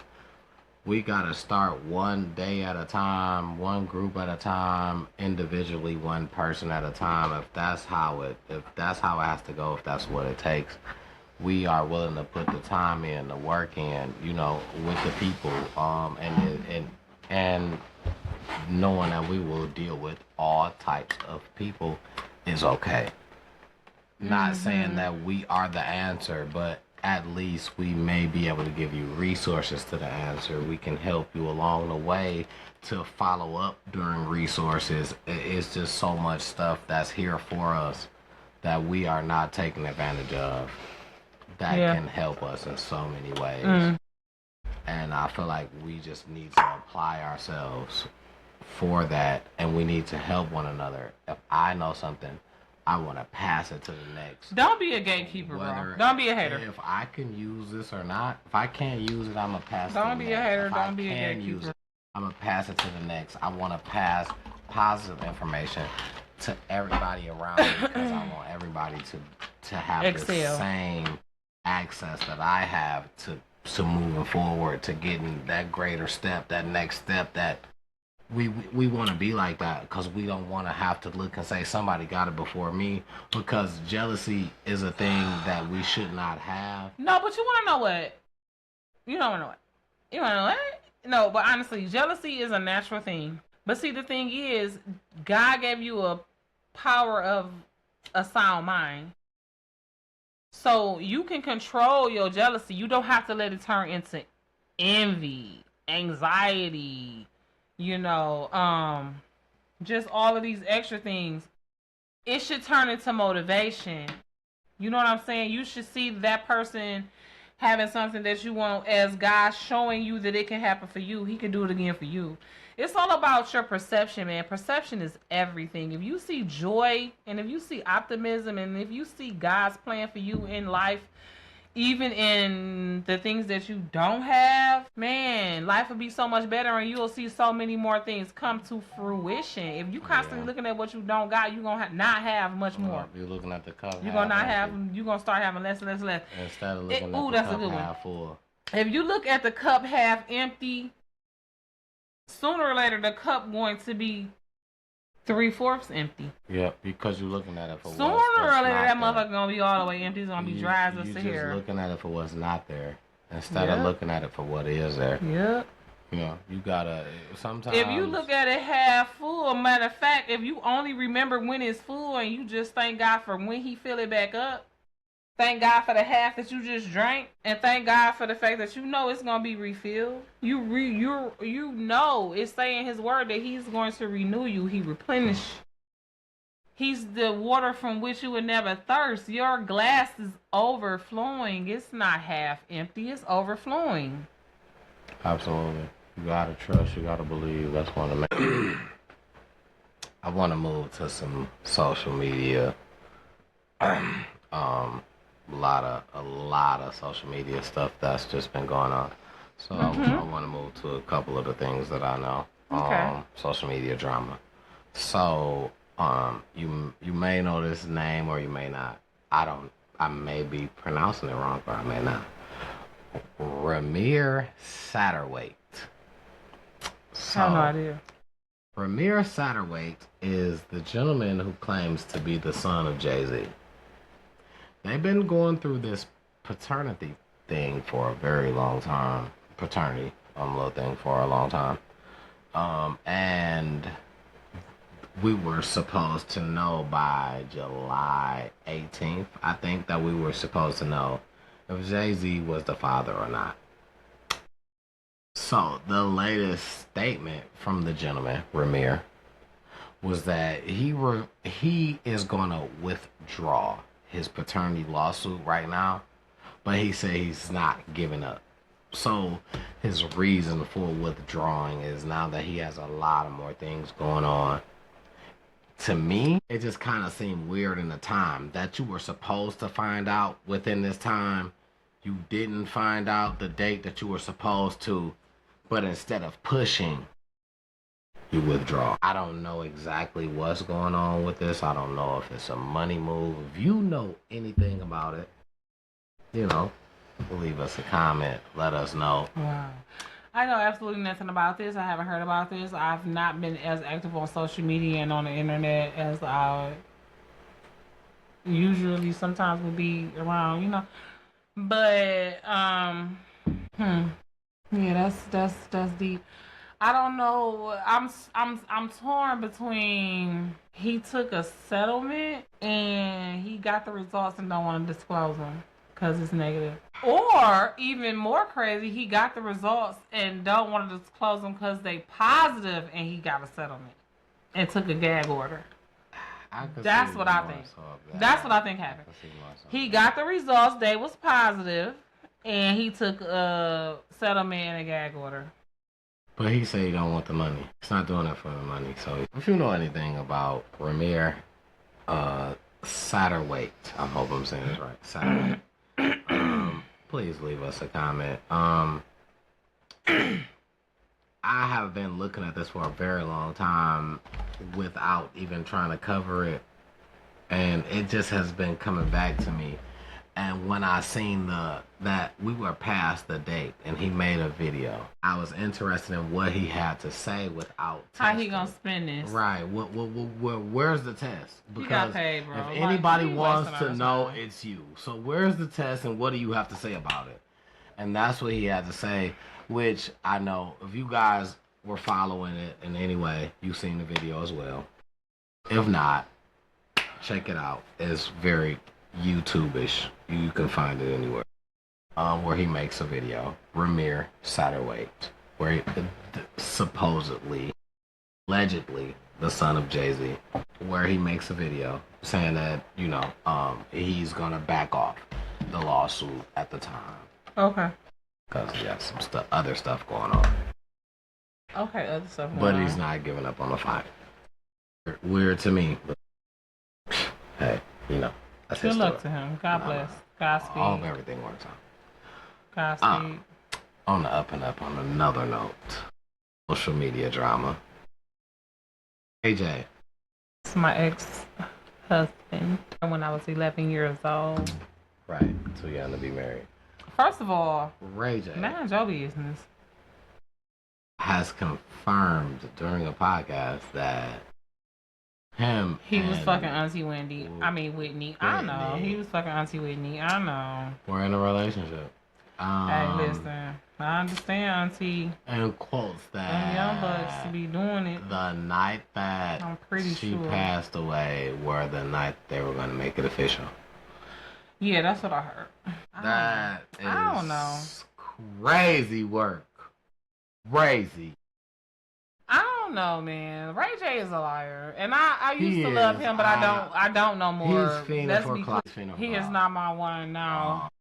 I think that he is very much a liar. And I mean, I'm and I don't even want to say I'm sorry, Ray J, because I still fuck with you. You my dog, but I just don't want to fuck with you like that no more. But I think you exaggerating though. I don't think you completely lying. I'm gonna tell you, seriously, because he was young. You know what I'm saying? She was older. You know what I'm saying? And, you know, she probably did tell him, you know what I'm saying, like, she might was planning on possibly, you know what I'm saying, because you know how Whitney is. She love her a bad boy. Whitney, she might was gonna fuck with him, and she had seen the tape. Ladies, you know, ladies, he don't have, the fellas don't have nothing to do with this. Y'all know what I'm talking about when I say So she had seen the tape. Probably letting him crack. She definitely was letting him crack. What? Oh, she definitely was letting him crack. Now, what she finna make it official and tell everybody in the world she was letting him crack is what I'm saying. Man, your business on this. This is between me and the ladies. Ladies, he was raised by his mama and his daddy in and out the church. He was, you know, he a charmer. Ray J a charmer, and Whitney was vulnerable, coming out that breakup, coming out that rehab, and all that. You know what I'm saying? And I don't think Ray J is a bad guy, honestly. I think they probably would have helped each other. I think she probably would have helped steer him in a good direction. He been lost ever since. You know what I'm saying? I think that probably traumatized him in a way. You know what I'm saying? And I think they might have been talking about getting more serious. Now, if it was literally like, oh, we finna, you know, they might, cause the Grammys was later on that night.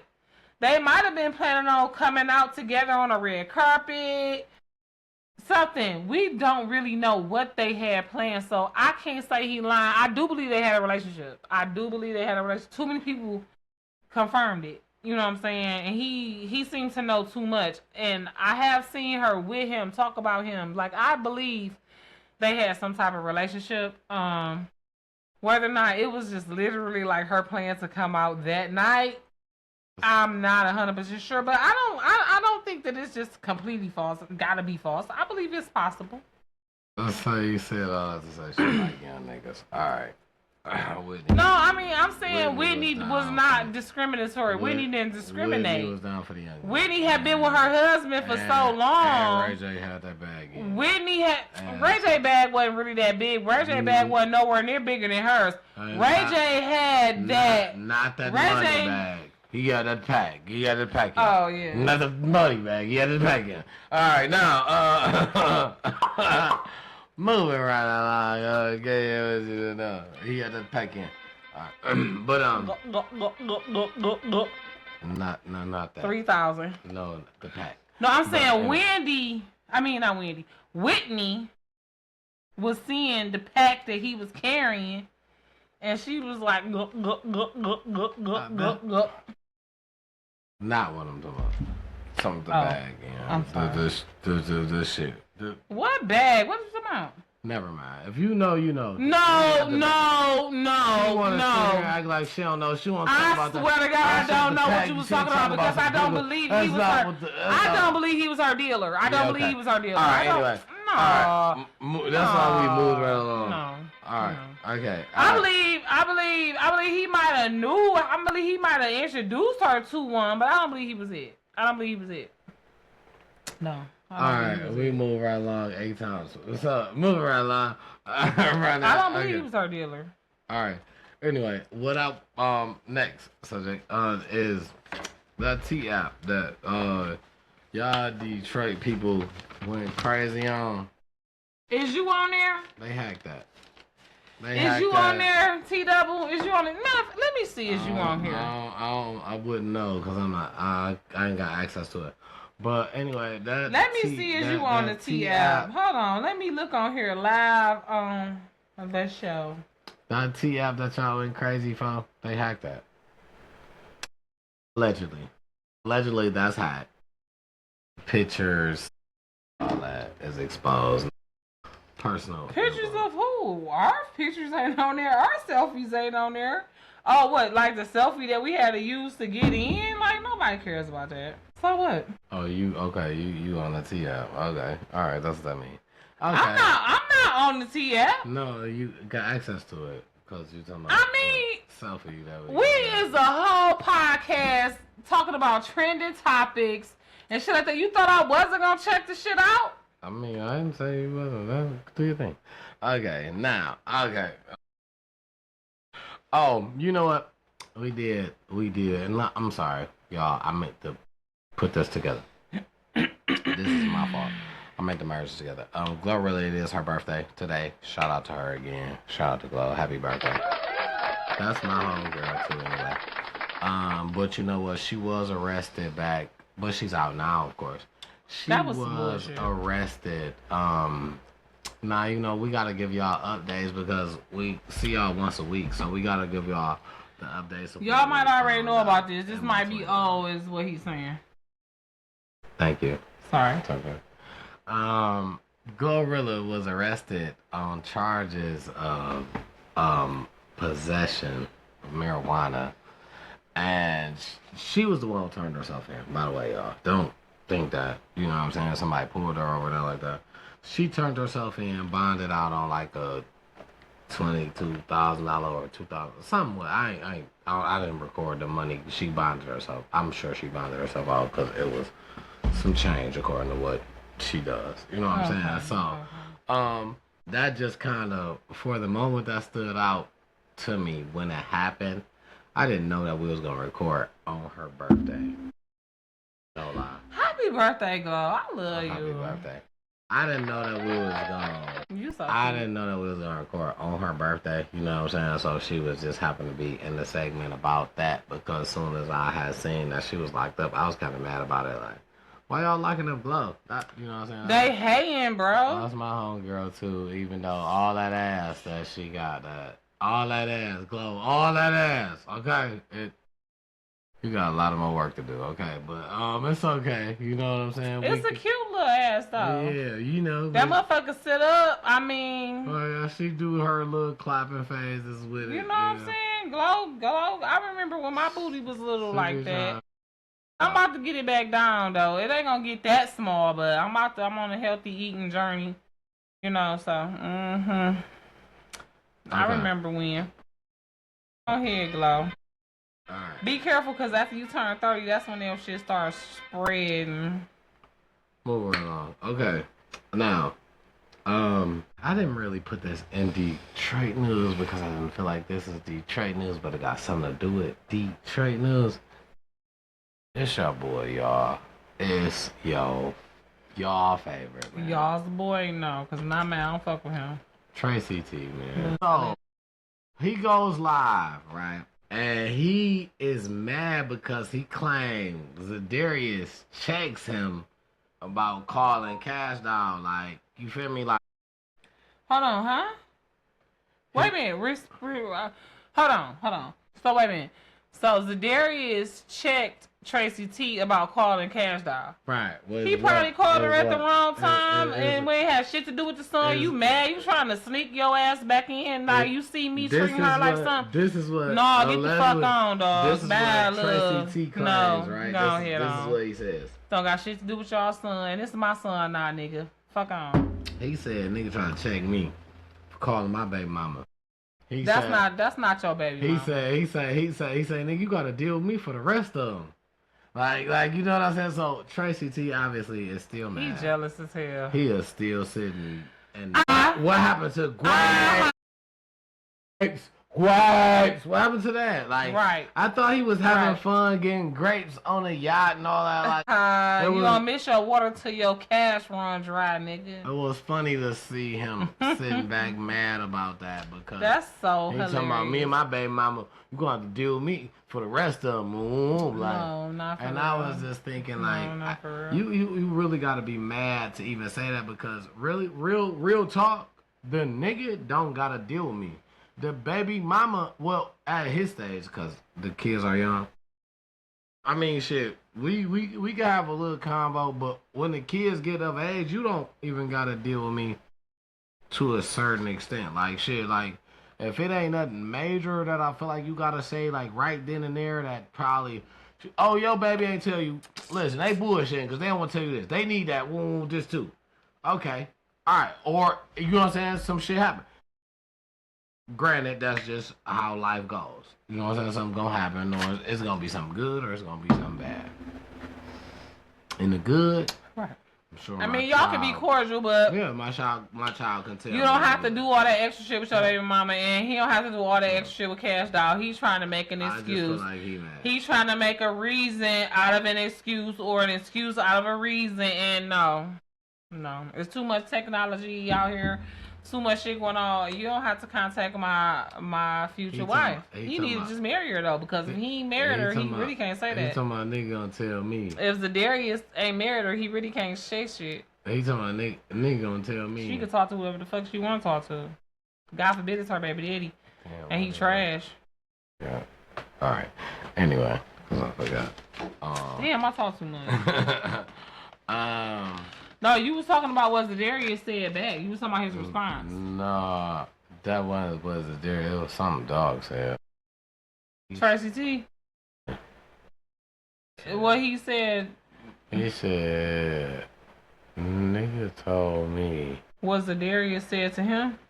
Yeah, that's what it was. It was some. I will have to look the video up to pull it out. But anyway, we ain't gonna go to that. But that's I'm sorry, I'll talk to him.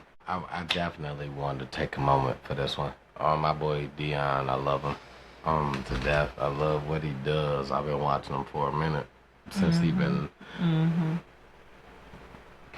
actually playing. So for him to be coaching, then coaching his sons, and then just the journey. Dion been on a journey just as well as kids have, you know, and he's going through some stuff right now where he has bladder cancer.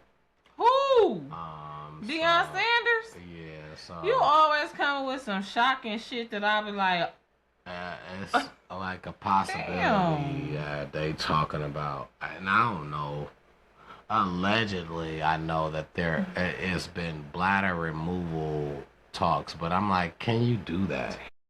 Can you even remove your bladder? Then what, you got to get a bag? Like,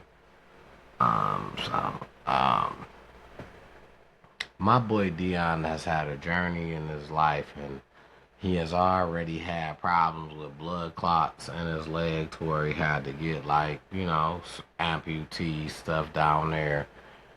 Do you think that's got anything to do with football? A lot of it does, yep. Adam? No, I don't know about the bladder, but I know about the amputee with his foot, like that, cause that came from blood clots. Having blood clots and not servicing them and just going right back and playing, it may feel good right then and there, but that's wear and tear later, you know. So, but as far as the rest, I don't know. You know, could just come with hereditary, maybe age, maybe, I don't know, but he's been doing just what he's been doing, a hell of a job, and you know, God bless him, because I like him. Like you said, he's done a lot for the black community, especially in sports. So, absolutely, God bless him. So is that it for What Up Though? Is You Cool and Beyonce's internet? Yeah, because that was it for me. Anyway, Okay, I was about to say that was more. Awesome. So now I can put you in a hot seat for about 30 minutes to an hour, then we can get off of here early. What's the hot seat? I don't know what that is. Just talking shit for real, because we really want to put y'all in a hot seat. So the main goal is for you guys to engage. So these next questions, we want you guys to leave us comments and answer. I just want to see what T-Double gonna say. So we want him to answer too. Sound like some setup to me. What y'all think? Do it sound like setup? Because I know what setup sound like, and I feel like that sound like setup. But I mean, I could be wrong. Oh.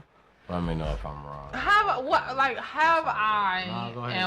would I ever set you up? Like, that sound like some bullshit that I would never do. I would never set nobody up, especially not nobody that I care about. Alright, so let's hear what. You want to smell my feet? No, we listening. Okay. So, these are 25 questions that I got our girl Cat to give us for singles who are over 35 and... Oh, you know what? I'm gonna keep these two though. So let me see. Ah, look, y'all set up. Look, y'all set up. He on some bullshit. Set up. This is set up. Absolutely not. He can smell my feet. Give me something good to eat. No, but for real, stop playing with me. Y'all, I'm sorry about this. Right, she said she had something that was supposed to be ready, and then I done already walked away. Y'all want to smell my feet? I done walked all the way around the block and came back. Still ain't ready. That took a Do leap. y'all want to smell my feet? That's what I want to know. Oh, okay. So, yes, we got 25 questions or whatever. We might not get through all of them. I have not vetted these questions, looked at them in advance, none of that. So if it's something crazy, wild, blame it on Cat, okay? Not me, all right? A period. That's what I said, and I said, and I said. Okay, when you said it. Okay, so what? This is a good one though. That's your obsession of the week. That's another thing I want to put in here. You tell some minis. So, what is something that you wish more people understood about dating over 35? That is not the same as dating when you was a kid. You know what? No, I don't like. This is a real thing. So when you of certain age and you dating, especially of 35 and above, I feel like we should not be treating future relationships as past relationships. We should not look at, hey, you know what? This is you old enough now. Like, and I don't like when people put a stigma on stuff like you old enough. I don't like that neither. But the thing, when I say you old enough now, you old enough to say I'm not even gonna. I don't have to deal with you. When I'm dating, I'm gonna date under this structure. So if you fall into this alignment, I will possibly date you. But you don't have to just say yeah to everybody just because they came around. Absolutely. And I don't like when people try to treat somebody like, I only said yeah to you because you asked me. You could have said no. Please say no. Matter of fact, fuck that. Fuck that. You could have said no. Please say no. I'd rather and hurry up. Mm-hmm. Yeah, because like don't waste our time, especially after 35. We don't have it. Mm-hmm. I don't have time. You don't have time. If you know this ain't that, don't like for what? Trying to get some coochie. Yeah, at this trying point, to get some peen. Trying to get. I don't know. Ain't no such thing as even being nice at this point. Like. Yeah, like, you can be nice, like, no, but be nice and I'm be good. Upfront and transparent and honest. I'm good. Ain't for me. I'm good. That's not being mean. Like I don't. So yeah, that's what it is for me. Talking about as far as like not giving your number to somebody you don't want to have it, or not pursuing a relationship with somebody that you don't want to revisit some bullshit or something like that. Right, that's what you're talking about. Certain stuff is different. Like females, I feel like you might gotta get your number out right now to get away from this situation. It pays to have a text now number, ladies. You gotta pursue it. That's what I'm saying. It pays to have a text now number, ladies. Give them your text now number. So I'm saying just make sure you in the clear. Okay. Before you know what I'm saying? You already know that it can be a no, but it can be a night where you chilling and the motherfucker just hassling you. You like, man, I really don't want nothing to do with you, but I know if I tell you, hey, yo, give me your, I'll take your number. Mm-hmm. You probably gonna leave me alone at least and let me enjoy my night because you think I'm gonna call you when I leave. Mm-hmm. Sometimes you really gotta go through that. Like, shit, I'm gonna hit you up when I leave. Yeah, give me your number. I'm gonna call you when I leave. As long as he see you there, now he might not bug you no more. But if you don't interact with him, he all, what's up, man? Shit, he all on you the whole. You know what I'm saying? So to get some kind of gap, some kind of relief, yeah, you might go through some shit sometimes. Yeah, but to pursue it that's when it creates the problem. I feel like a lot of people pursue bullshit that they don't really want, or relationships that they don't really want, for several reasons. Number one, just to have somebody. They just the type of person who can't be alone, can't, you know what I'm saying?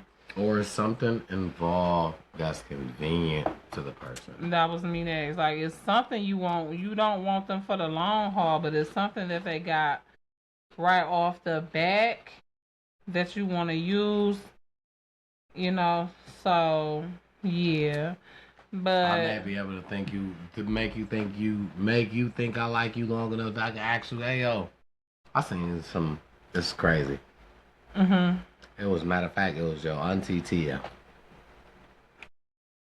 saying some crazy stuff. Oh, when you get one, use them. Tell them you got a lawsuit coming up. Ask them for $5,000. Tell them give you $5,000. You'll give them the money back and get your lawsuit. This and that. Get everything you can get out of them. And then when you done, change all the info you got. And I was just like, the energy that you putting into this, and I understand to a certain extent, right? Cause she like, when I get next to you in your car, you won't be wanting to feel on me and all that. Don't feel on me until you buy me some lamb chops, this, that, and the third. Then I might want to be felt on. Now, your cup of tea is right as your cup of tea, right? Misleading is also a thing, right? Because I can act like I got some money all the way until we get to somewhere, and then I ain't got nothing for you. And then you're going to feel like I misled you, right? niggas do that all the time. What? Misleading is also... Niggas do that all the time. That's very ironic if they doing that all the time and then they still getting the buns. If I'm taking you somewhere and then I'm not paying for nothing and I'm still taking you home and I'm getting buns, that's ironic. I don't understand. So then who are we blaming it on then? If I took you somewhere and I told you, I blew smoke in your face, told you I was going to do it, and I got you there and I got you nothing, and I was able to take you home and get buns, whose fault is that? Who fault is what? That you got the bun? Yeah. Why it's gotta be somebody's fault? Right. Because that's what we was just talking about, right? Because then if it's not, because then, right, because if that don't happen, then everything else is the nigga fault. Because it's going to get blamed. Like what else? Because it's going to get blamed. If what don't happen, if you don't get the buns? If you don't get the buns, you the one gonna be mad, not me. That wasn't the scenario. If I took you somewhere and I gave you nothing and I took you home and I got buns, that's what I said, but that's fine. No, I'm saying, but that I don't think that's what we was talking about at first, but we was talking about rejection, I thought. But if you took me somewhere and didn't get the buns, that's what I thought we was talking about. Now, if you took me somewhere and get the buns, like what?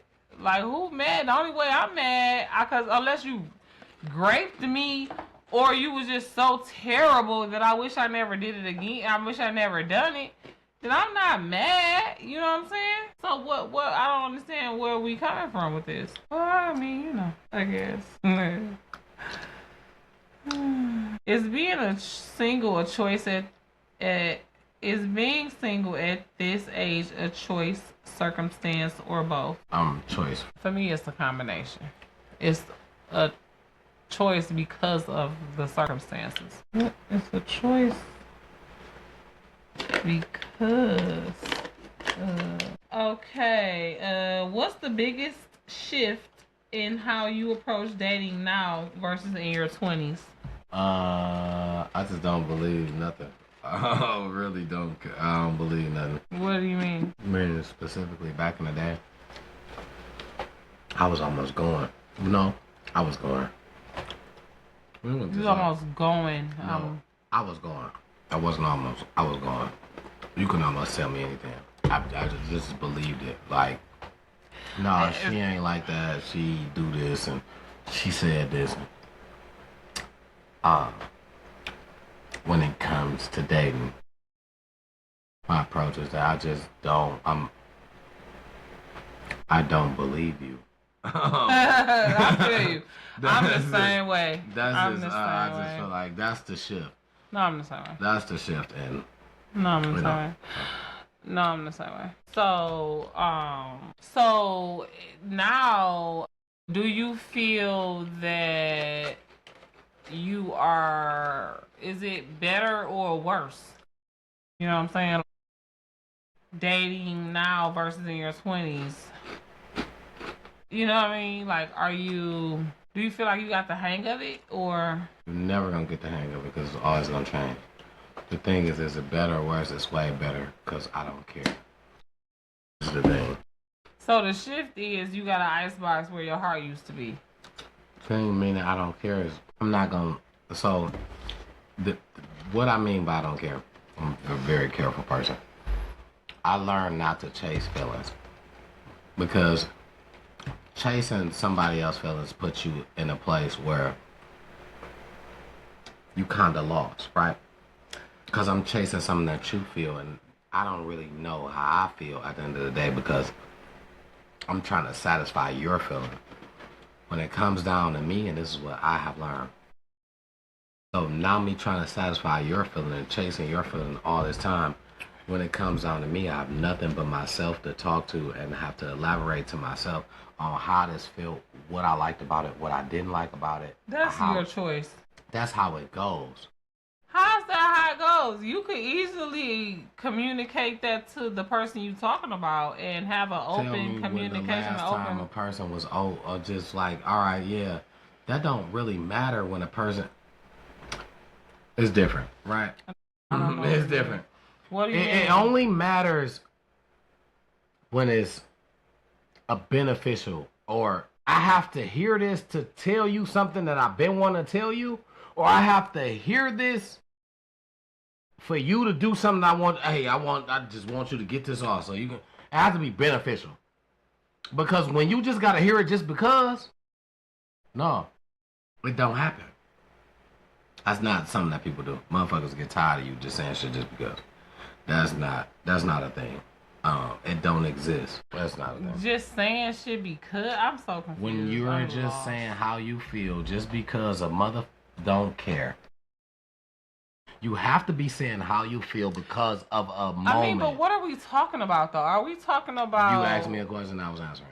No, I'm saying what are we talking? We're talking about when we say a motherfucker. We talking about a love interest, somebody that we looking at as a possible marriage candidate. Like, what are we talking about? Absolutely, you can say that. You can definitely say it's that person. Well, no, that's not that. You need that. That's done. That's not a marriage candidate. They don't care. And yeah, I can understand that. I can understand. And I don't understand, when and where that comes from, why that happens, but I understand feeling like that. Feeling like this person don't even care. So, like, why the fuck am I doing all this? You know what I'm saying? And going this extra mile and acting like I care so much when this person obviously don't care. Like, so I don't know. But like, what do you feel like are the red flags that a person don't care for real? If they telling you they care, they showing up like they care. Like, how do you feel like they don't care? You gotta look at actions. You gotta look at. I just said they showing up like they care. It ain't about what they saying. They acting like they care. I said that they acting like they care. Okay, you gotta look at actions. You gotta look at as far as interest, declines, differentials. Actions as far as I'm gonna show you that your interest means something to me. That don't mean that I'm gonna be interested in what you interested in, but your interest means enough to me for me to at least acknowledge your interest. Your declines, which means the exact same thing. The things that you don't like, that do not mean I'm going to jump in the bandwagon and say, I don't not like that because you don't. But I am interested in what you don't like. Connection, vibe, connection. You don't, everything is not going to be a connect, right? We ain't about to just be like, wham, I said this and then you finish my sentence and I'm like, damn, we got a connection. That's not going to be like that. A connection is an understanding. To know, to say, yo, I can almost feel what you going through at this time. I ain't the one going through it, but you going through it, I know how you feel. A connection. Empathy. It's just a lot of, it's different ways, and the thing is, people got to take time. People got to take time in order to understand if this is your way or if this is not. And it just be, it can easily be like, you know, it could easily be a turn that you make because you like, yeah, that's it, boom, and I'm supposed to do this now. And it can be a turn and just be like, wait, what? Like, I thought we was so fast. It could just be different ways, you know what I'm saying? Like, you could just feel like, okay, you know what? I'm not feeling this no more. This ain't what I thought. And I'm over it. It could go that. It could go that. That's a possibility. How do I say this? It can go that. How do I tell this person that I don't really want to go where I thought I wanted to go? And now I just kind of want to just maybe just leave it here, maybe backtrack and not even go here. Whatever. Is that what you're saying? I don't think, no.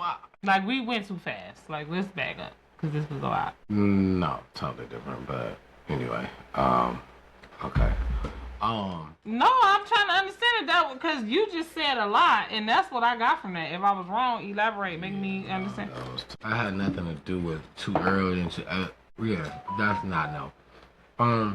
Elaborate for the people. I'm sure that the elaboration is very clear, right? I don't. So the thing is,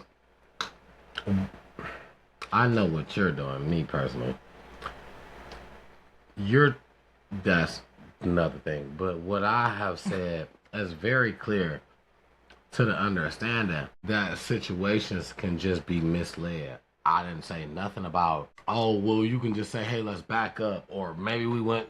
That's not nothing about what I said. But well, misled in what way? To elaborate, then misled in what way? I don't understand it. Like, misled in what way? When you were, because misleading is a thing. Elaborate. Give me an example. Because, I mean, I must have been wrong. The example that came to me was wrong, you saying. I said, what? Wow, okay. You saying that ain't what you was talking about. That ain't what you said? I said the example that you gave. It's wrong. I didn't say the example that came to you because that's what you said. The example that I gave was the example that came to me. I don't understand what it's about. Okay. All right. Yeah. Right? The example that I gave was the example that came to me. Bingo. Right.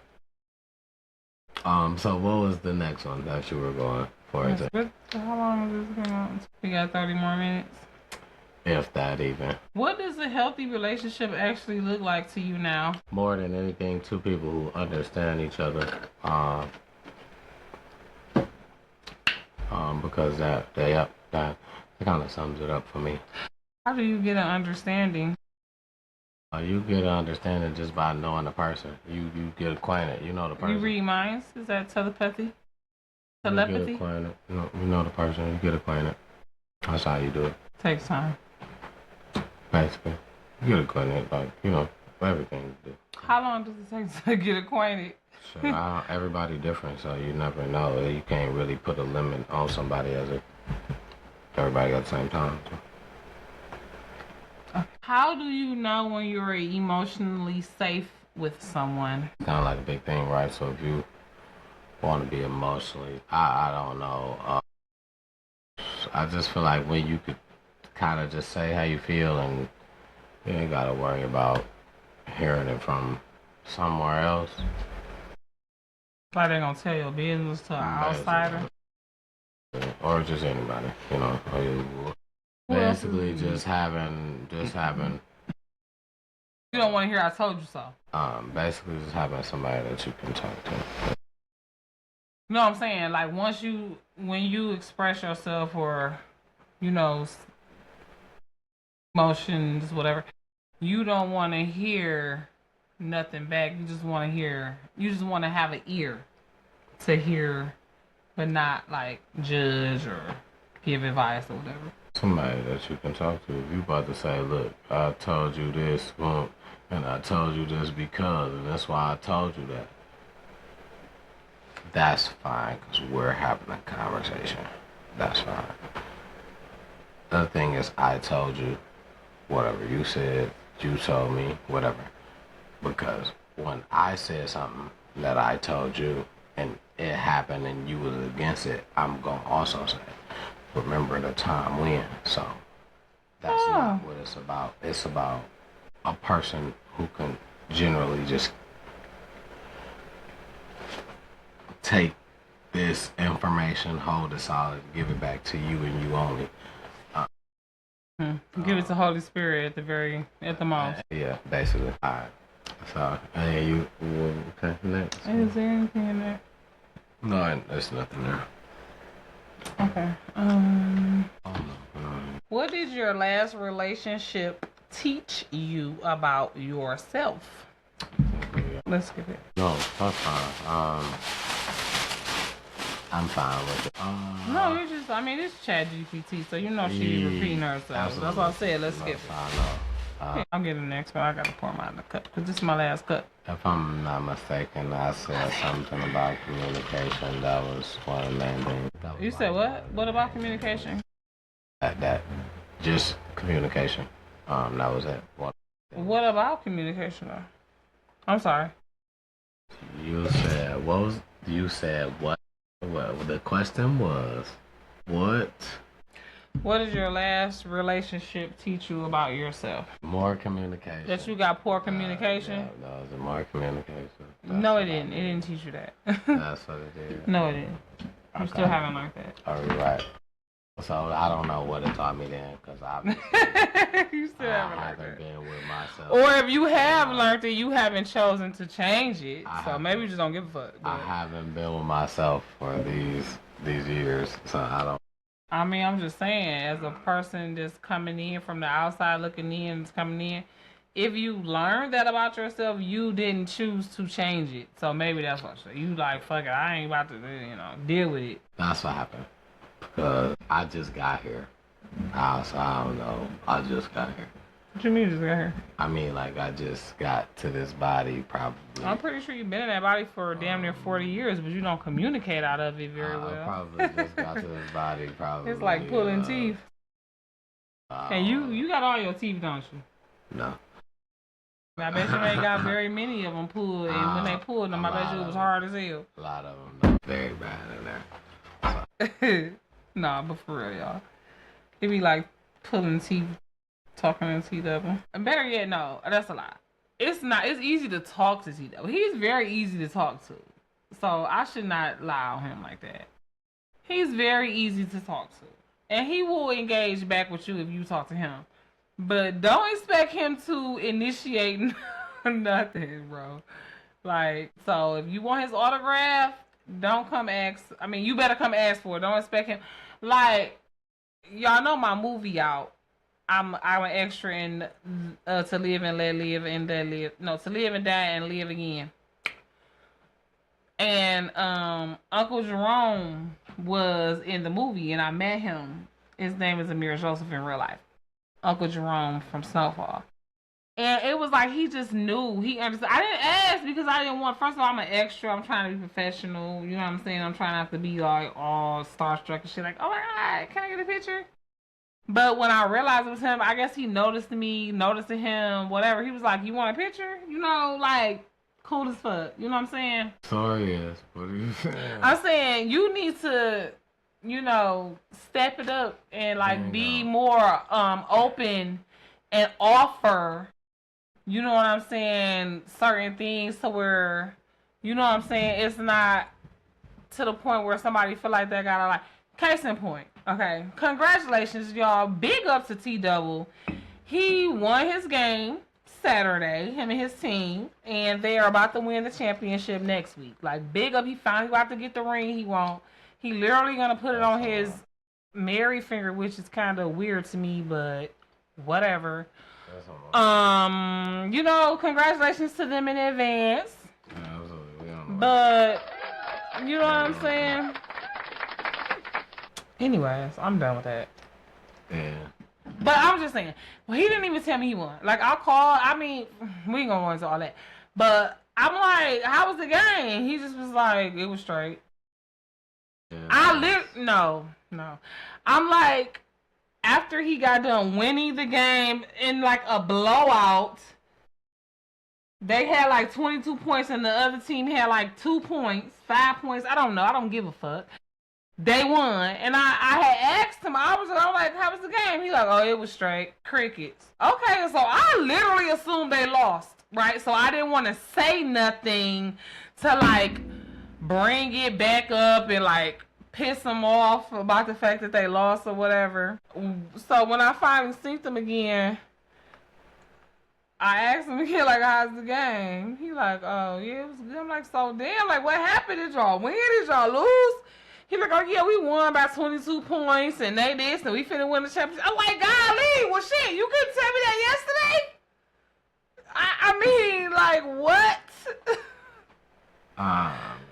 I was just like, dog, what the fuck, bro? This is crazy. I would have been shouted them out on Facebook the night before. Like, I would have been, like, I knew nothing. Like, fucking around with TW, you're gonna know nothing, bro. You're gonna have to figure it out. Because he's not gonna tell you. You gonna have to ask him like a lawyer. You gonna have to lawyer him. You have to ask him every question because he's gonna one word answer you and that type of shit to life. Whatever. I'm here for it. Clearly. 26 week 26. Then he's gonna fucking gaslight you and say that. Say some shit like that. Like, "Oh, no, you tripping. No, that's not what happened." Absolutely not. Absolutely not. Gaslighting.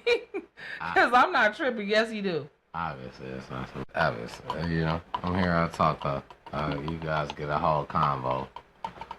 I don't think you would think that that's the thing. First of all, that's now. And because the first, like, 10 episodes, it wasn't like this. So I say I'm very proud of you. I see your growth. And how you're much more open with the, you know what I'm saying? Because it wasn't always like that. Very natural. First 10 episodes, I was definitely all in just as well. My research probably wasn't as good as it is now to have things to say as far as knowing where we were headed to, you know, alignment, assignment, all that, you know, just things to say, just topics, so I probably was a tad off in the beginning as far as... No, I ain't even talking about you just being off. You was off. You wasn't necessarily off, but you was a lot more reserved, and I'm glad to see you being more comfortable and open, and you know what I'm saying? But you was more in your introvert bag. You know what I'm saying? You've gotten much more comfortable on the mic and in front of the camera. Period. That's why I felt like I was talking over you at first. And I still do, but not as much because you talk much more now. I think I'm still the same, but, you know, we gonna leave. Well, you gonna think that. Of course. Y'all, leave a comment below if you think or if you see a difference or a glow up or a confidence boost in T-Double or just talking more in T-Double. Let me know. I don't, that's not a thing. I'm just... I'm just making shit up? No. I'm tripping. I'm delusional. As you can see. I'm delusional. He ain't doing no different, no better. I'm sorry. Take my proud back. No. Yes, he is. As you can see, I just usually just kind of just, you know, I'm occasional. When I got something to speak about, I'm going to speak. I'm just an occasional talker. I'm just not... I don't always have something to say is probably the difference. And what happens now is I still debate on things that what I'm going to say now, and it's probably a lot. I'm not going to say I erase more stuff than what I actually attend to or what I present here. I probably erase half of the amount. So if you think about what my page is like, I probably not do half of that because I have to have extra to look over because of course I want to come with something that's just top tier, you know. I'm trying to come top of the line anyway, but beyond that, anybody T-Double top tier, anybody could just do, you know what I'm saying, could just come to you with something. I feel like not only do I try to come with something good, because sometimes I turn stuff down that I think is good personally to me. I turn it down because I'm like, that's probably not what people want to hear about. I think about what people want to hear. It's not even that. Some stuff I talk about, it ain't that I wanted to talk about this. It's just that I thought this was more so worthy of hearing than some other stuff that I ran across. So it's just in the beginning, it was a different. I had to find more so my lane, where it was coming from, what I was doing. Like, I knew what I was doing, but to be specifics, to get down to the nitty gritty, I'm doing this in what way? And that's where I had the little hump at. But I don't feel as if it was a problem talking, because I always said what I wanted to say, as long as this has been here, because I've never feared people saying, oh, you just didn't say the right thing. I never feared that, as long as I've had the courage to be here. I never fear people saying, oh, you just didn't say this right, or you just, because I can't, you can only tell me how you feel, and I can tell you how I feel. And then one of our feelings is facts. At the end of the day, they flesh, so get over it. I can tell you I appreciate you even tuning in and listening to how I feel. Absolutely. And I want to hear your thoughts. Like, leave us a comment. Absolutely listen leave to us how a comment, you feel please. as well. Mm-hmm. I just feel like that's the only part that I could say is, for me, is different, is what I've gained knowledge to what people want to hear about. I've gained more knowledge to what catches the ear. I feel like that's the only difference. Before, I just used to be freehand talking about anything. Now I kind of touch. How do you balance vulnerability and self-protection in dating? It's just plain and simple. You can't be vulnerable. Like, I mean, shit. Like, what do you... That's when you get taken advantage of. That's when you are at the state of to get taken advantage of. That don't mean that it happens all the time. But that is the first weakness, that if somebody was looking to take advantage of you, they're looking for you to be vulnerable in some type of way. Okay, so do you, like, is it your desire to get married? Yeah, absolutely. Yeah. So, do you believe that in a marriage you have to be vulnerable? But then you don't have to, right? But then again, that's more of a comfortable place for you to do so. It's not nothing that to say, hey. Do you know what vulnerable means? For real, I'm not trying to be disrespectful or rude or mean or. What's your definition? I mean, we gonna look at what the dictionary say. What I mean, because I know. I mean, I know what I think, but I could be wrong too. What do you think it means? Okay. No. Because that's what. Okay, yeah. It just means vulnerable means you're down at you're down at a point of your lows. What I think? You're down at a point of your lows to where somebody could say something to easily persuade you, or easily to make you feel like, hey, yo, I said something to you to make you feel good. Now you gonna like me. That's what I think. Now, I don't know. You don't have to say what you think, but you can say the definition. No, that's a good one. That's great compared. That's great compared to what I thought before I looked up the definition, because it's basically like you're at risk. That's what when I think vulnerable, I mean at risk.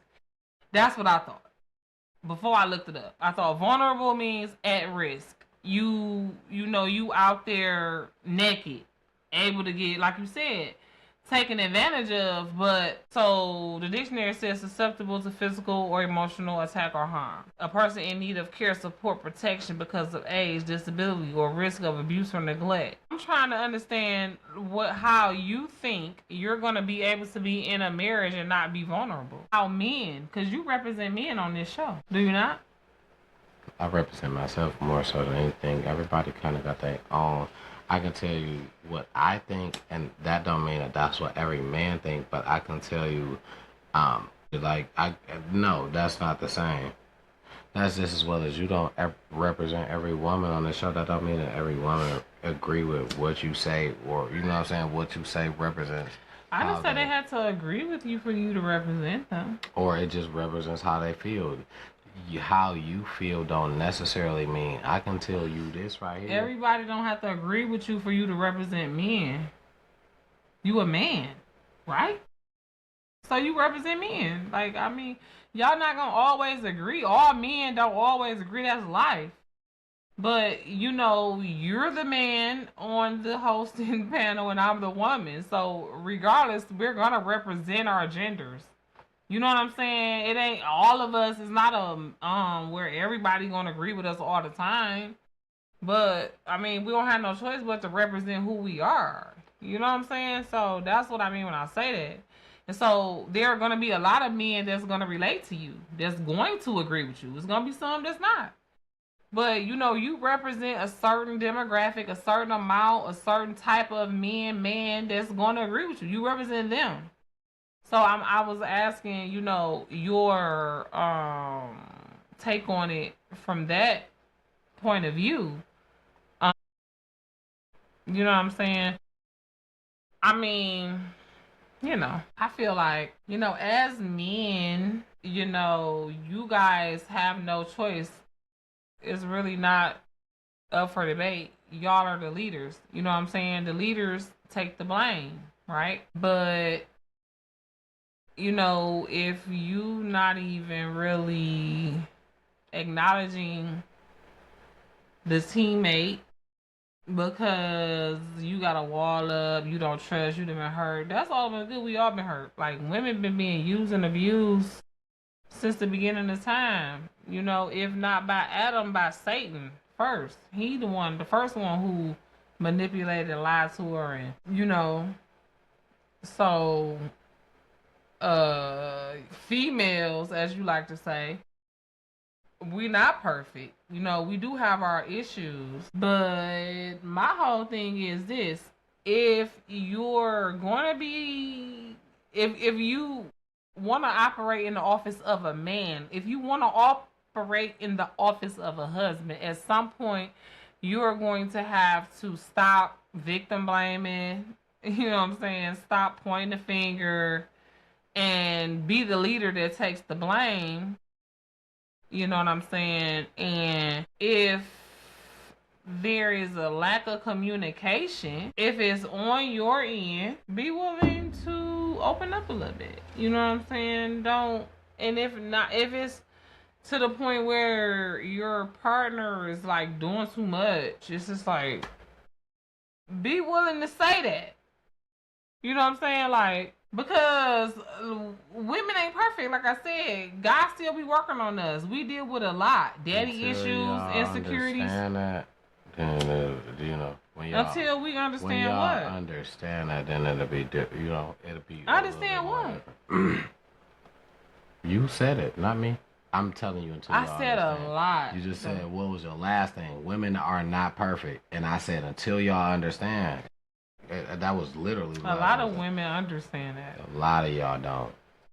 A lot of women understand that we're not perfect. And what we want is somebody that is going to love us through our imperfections. A lot of women are never wrong, which means you're perfect, right? You're never wrong, which means also, right, whatever that you do or say is law, which means you're also perfect, right?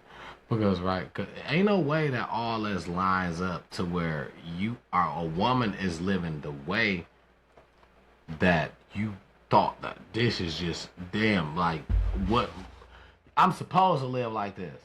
Fantasy. Nigga better boom. Ain't no way you live like that and thought that was fair. No, that's because you're getting your way.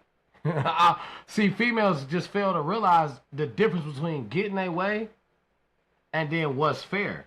Because a lot of niggas gonna give you your way. Life ain't fair, first of all. And life ain't fair, so that's stupid. That's childish. And that's the main thing to say anything about being fair, because life ain't fair. There's a compromise. That's all that. That's who? Poverty minded, that's all that. And that's what people call it. But the thing is, how do people, what do poverty minded got to do with being unfair? I'm telling you, that's what people call it. Because people say, "Oh well, as you are supposed to." I mean, if Supposed to what? that mean if you take anything less than what you supposed to, you poverty minded is what people call it. I don't believe that. I don't. Oh, that's what people that. call it for sure. That's not what I think poverty minded is. No, I believe that the Bible says you have to take pride and take care of the small things, and then he'll reward you with bigger. So I don't believe that that's poverty. I think poverty mindedness is holding on to a bunch of little bullshit, thinking that you got to keep this because you might not get none better. That's poverty minded to me. Feeling like, you better hold on to this because I'm in poverty. I might not get nothing else. Or I can't, like I say, the risk. You know what I'm saying? Being afraid to risk a couple dollars because I'm on a fixed income. If I try to start this business. But then only to a male that's poverty minded, right? Not to a woman too. I tell my mama. Because of a female did that ain't the same. That's not who said that. I don't subscribe to that. I tell my mama all the time she poverty minded and about the poverty minded shit she do. I try to focus on things and don't be poverty minded myself because I know that there was a time when I was there. I'm definitely not poverty minded, and I will tell a female if she poverty minded, I'll call that shit out in a minute. I don't know what female you talking about, but it's damn sure not me. I was just saying in general. I'm speaking in general.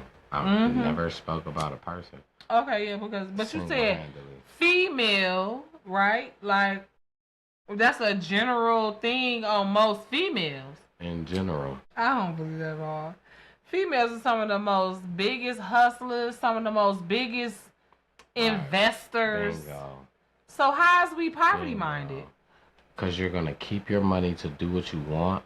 But then if somebody else don't give you money, they're broke. But if you can have your money, but you won't want to spend it on this. I want Red's money. But then if a nigga be like, shit, man, hell no, I ain't spending my money on that. You buy this, nigga, you broke. You on poverty. That's exactly. Bingo. As a nigga, you supposed to be offering up your whole entire pocket to make her happy and be broke at the end of the day while she got a pocket full and she gonna turn around and go and do whatever she want with that. If you don't do that, you're some type of broke, poverty-minded ass nigga. That's how life go. How? Well, I mean, it was just a setup like that. It wasn't nobody specific. Well, I mean, hey, God made y'all the providers. We didn't. Providing. God put y'all to sleep and put that. You want a nigga to be here with you during time that you ain't got nothing to do. But be at work making some money. But still, I want you to go on vacation. But while we on vacation, still be at work because I want some money when I come on. Listen, providing, females take it to a whole nother extent. Because if you can't do everything on the list, you broke. And if you can't, another nigga gonna do the rest. You did half of it. Thank you for helping him. Hey, I'm just only speaking how it is. You feel like that's how it is in a marriage too? That's just how it is. Like she gonna go get another nigga to do it in a marriage? In general. It's no in between. If there is no, we gonna solidify from this level to it's in general. No, I don't know. I've never been married. Yeah. Unfortunately. Because when I get married, I'm never getting a divorce. But from the successful marriages that I have seen, and just what Holy Spirit puts on my heart, the way Holy Spirit tells me that I should be when I get married, it's not like that. I don't know. You know what I'm saying? The way I operate now, I say one thing, I want to be one way. And, with certain people, I might even be different than I am with others. You know what I'm saying? But it's hard for me to just stand back and just let a motherfucker pay for everything. You know what I'm saying? For several reasons. First of all, I don't got time for you to be throwing that shit back up on my face, calling me a gold digger, telling me I just was using you for XYZ. Like, no, sir. Please believe I can do pretty much all this shit by myself. Or at the very least, like, I could get somebody else to do this with me. Like, I'm not just looking to you to fund my life or pay my bills or get my nails done, get my hair done. Like, that's never been me. I've literally never asked a nigga for some money to get my hair done. Never in my life. You misunderstood the concept of it. No, I'm not. You just said. Females got every kind of nigga for certain shit. You think because one nigga, you know what I'm saying? Listen. Why you worried about the next nigga pockets? I'm not, but it's a line of niggas. It's how females line them up, right? Because you gonna worry about the next bitch time. The thing is, it's not worried about the next nigga pockets. I mean, you gonna worry about the next bitch time because if she can spend time with you when I can't, you worried about it, right? So no, absolutely not. Oh, absolutely not. Baby. You wanna know why? You wanna know why? Because I'm gonna tell you why. As long as you keeping it 100, don't tell me this my time. Have me waiting. Have me not available to do something else with my time. So you can go fuck with another bitch. If you tell even if this time was supposed to say, hey, yo, look, boom, shit, this just a time we already what? You can't keep one thing you can't do is you can't tell me a female, right? Because, listen, you can't tell me a female. One thing you can't do is tell me a female. I got too many of them in my family. It's every kind, right? A female can say, oh, go ahead. But then as soon as you gone, oh, well, it was just, I don't know. I just feel weird when you was gone. It was this, it was that. You got hassled the whole time, though. That's because you didn't tell me you was going to be gone for real. 9 times out of 10. No. You made it seem like it was going to be something else. If you, and then that might be a majority of the females. That's a female thing. That's a female thing. That's for sure a female thing. You know, and I don't care how you put it, where you lay it. It's a female thing. Just as well as you want to lay traits, it's just double standards. Females live off double standards. You want to lay traits. Niggas got traits. Females ain't got traits. Y'all live off double standards. But niggas don't? Are you smoking crack? How many double standards niggas getting away with over females? Oh my God. Please. How many? Like, count. Let me count the ways. You just don't know. Need ways. So many ways. What do you mean?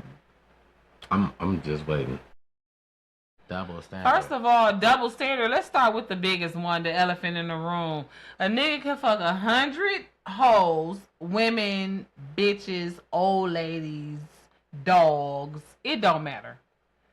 And he's labeled nothing but a stud. A fine a nigga that's out here doing his thing. You know what I'm saying? Come on with it. Let a female fuck 5 niggas. She a hoe. When is you a hoe? When you make the nigga mad that can't fuck. If a nigga females call you a hoe. Niggas that you don't let fuck call you a hoe. Niggas nigga can fuck, he can get on, and he ain't even gotta fuck. If he feel any kind of special, you nowhere near a hoe. That's a damn lie. Well, as soon as you make him feel like he not, as soon as you don't give him the time. Of course, that's just like a female. That's not. What do you mean? That's just like a female. If a nigga said I fucked 10 bitches and told a female I fucked 10 bitches and you made her mad, you a hoe ass, dirty ass nigga fucking all these hoes. Nobody don't care about that. Oh my God, you right. Niggas don't care about that.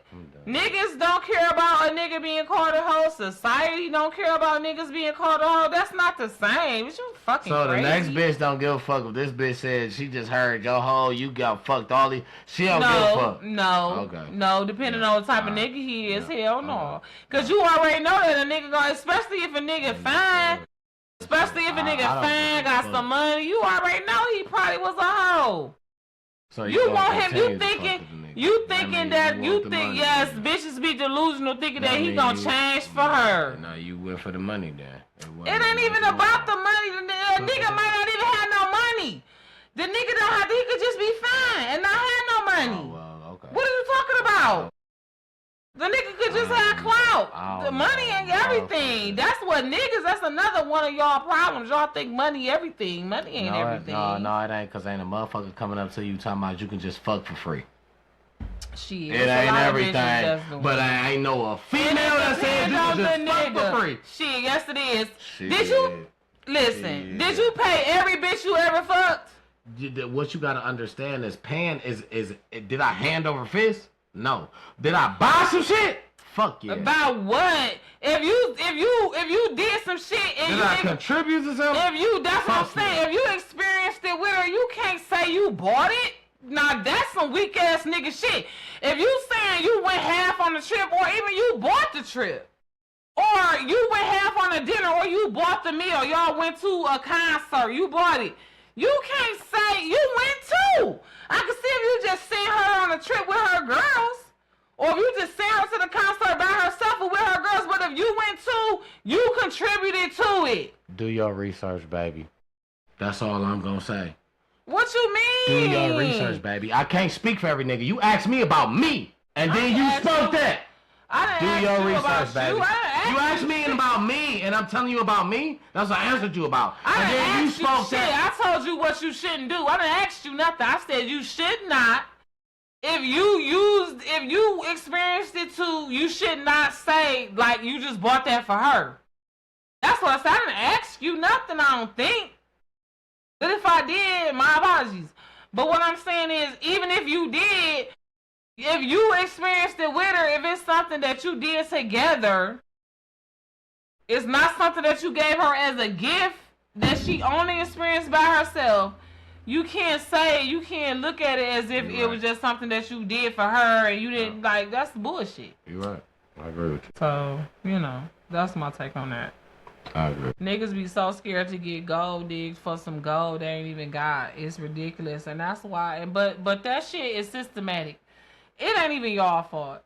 That shit has been systematically downloaded into y'all from the 70s. They've been putting amity between the black man and the black woman since the 70s. It ramped up in the 80s, and it went crazy in the 90s. With all of these people talking about, I'm fucking somebody else, bitch. First of all, the theme in all the rap songs is I'm fucking somebody else, bitch. I'm not worried about having one of my own. I'm trying to fuck somebody else, bitch. I'm trying not to give her no money. I'm not trying not to have a family. What is that? Doing that? Ain't no female doing that. Ain't no female doing what? Listen. Yeah, let's wrap that one up. Because the way you ain't trying no to portray like what? females is just falling for niggas. Ain't no female falling for no nigga that ain't got no paper. And I don't give a fuck. She fell for you. You ain't got no paper. And then you know what she said? Oh, well, at least I got this out the nigga. Come on. The game is different. That's the whole thing why niggas say the game is different. That's why females got it because they learned it from the niggas. Why? Because they getting something out the deal. You the same nigga that'll say you don't want a female to pull out her wallet or to pay for something. That's me. I'm not niggas. I'm not everybody in general. That's me. We're talking about in general. How many niggas about to say that? Cause a nigga about to say he don't. That's exactly why That's crazy. That's me. That's me. That's me. But is it really? Yeah. But is it really? That's definitely me. Is it really? That's definitely me. I don't know. And then to learn you gotta learn. But if Not you don't know, you don't know, it ain't for you to know. If you don't know, obviously. If you don't know, obviously. You know obviously. Right. It might not be. Cause that's crazy. Right. For the say. You might be right. Yeah. Anybody who know me. No, I'm going to dig until I don't got nothing. You feel me? I would dig until there's nothing. Though? Like, what is you saying right now? I just don't understand. That's fine. Females. So, all right, we was talking on the topic, but we can change the topic. No, female. I guess what, the topic are you is mad? No, I'm not. But you are just taking it to somewhere. You are so personal with it that is crazy. How? I'm just saying. We talking about... Never mind, bro. No, what you talking about? You right. No, I'm because I'm with it. What you talking about? Nah, I'm too personal. No, go. You can say whatever. Because now you got to get into. I'm with whatever. I spoke exactly. I'm with whatever. No, because I'm just saying you saying one thing, but I literally know you. You know what I'm saying? Mm-hmm. So I know you because as far as I know, you ain't like that. You know what I'm saying? You ain't not like what? What am I not like? You ain't like to feel like a female. First of all, that's so annoying. If I feel like I'm getting used, you obviously don't know, then. If I feel like I'm getting used, it's a problem. But this is what I'm saying. Like, how do you know? How as a female, right? How do you know when it's like it's so many mixed signals? Because 1 minute, and this is not just you. I'm talking about men in general, right? Talking about in general, I'm feeling. Right, we talking about in general. 1 minute, y'all will say, you know, it's a gold digger. You know, I ain't, you know, I don't care what you heard about me, but you can't get it all out of me. You know what I'm saying? Like, but then it's like the same mouth that say that will say, I don't like it when, you know, when a girl I'm dealing with or a woman I'm dealing with hit her wallet or hit her pocket. Like, I want to be able to do da. Where are you going? I'm like, which is the point? Well, like, which is true? You know what I'm saying? Like, why is it an issue when I show you that I can contribute, but then if I say, if I keep my pocket closed, I'm a gold digger. I'm using you. What the fuck? So let me explain to you very vividly. And this ain't personal. This is... I'm going to explain to you very vividly out of that. On your birthday, if somebody say, what you want? Somebody you fuck with. What you want? What you about to say? Just a straight answer.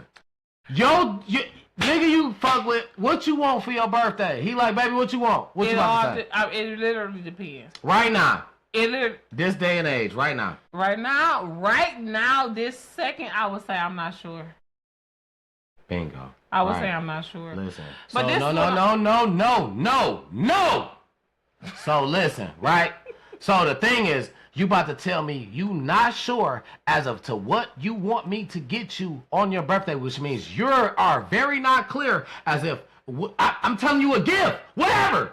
I ain't put no limitations, no nothing. Gift, whatever, showtime. Get it, what you want. You don't fucking know. What am I supposed to do? Pull some shit out my ass that make you happy? I can't do that. Because I might pull something out that you be like, I don't like that. How the fuck you think a nigga gonna feel? You didn't know. I tried to surprise you and you still didn't like it. So a nigga gotta wait until it's initiative for you to say, I want this exactly. Because when you want this exactly, when you say you didn't want it, a nigga about to be like, but you said this is what the fuck you said you wanted. Because any time before that, you didn't say shit. So it's hard for me to pinpoint what you want. Within working with a female, you acting like working with a nigga is so easy. Within working with a female is not like shit, I'm about to flip over some motherfucking eggs and this gonna be done. It's not. In no way. Ain't never been. Working with a female is just as hard as doing a fucking math problem that you had in fucking the hardest math fucking class that you fucking had. That's just how it is because they undecided. 1 minute you happy, 1 minute you not. 1 minute this shit cool, 1 minute it's not. It's a whole fucking work dealing with that.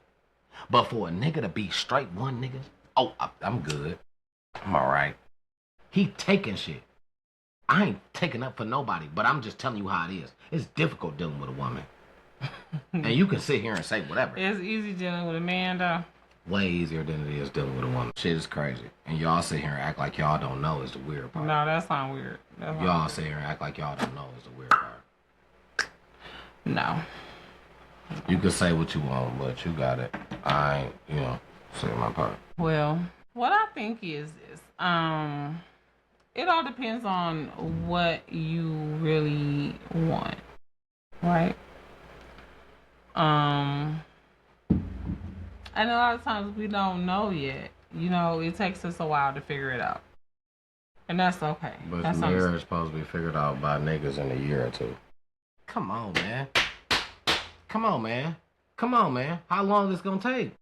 Y'all be confused, but you want the nigga to be, you gotta be concerned. But you know who you gonna fuck with before time. So you want a nigga to be sitting around, I'm gonna fuck with everybody else around you. Now I wanna fuck with you, you should be wanting to get married to me. Where? I mean, if you don't want to get married, That's not the thing. It's just how women think. It's crazy, and then you think it's the man. No, we really don't, because here's the thing. I mean, I don't know. I can't speak for all women, so I'm not trying to act like I can speak for all women. I'm not trying to act like you represent all men.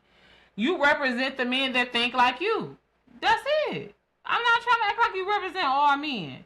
You represent the men that think like you, and then you are a man. So, you know, just because you're a man from that, you represent all men. But that's where it ends. And from there, you have to see, do our ideologies align? And the same with me as a woman. All women don't think like me. So I'm not trying to make it seem like they do. Correct. That's very Excuse correct. me. That's But what I'm correct. trying to say is this. A man, and listen, I'm not speaking nothing that I haven't heard from countless men that I trust.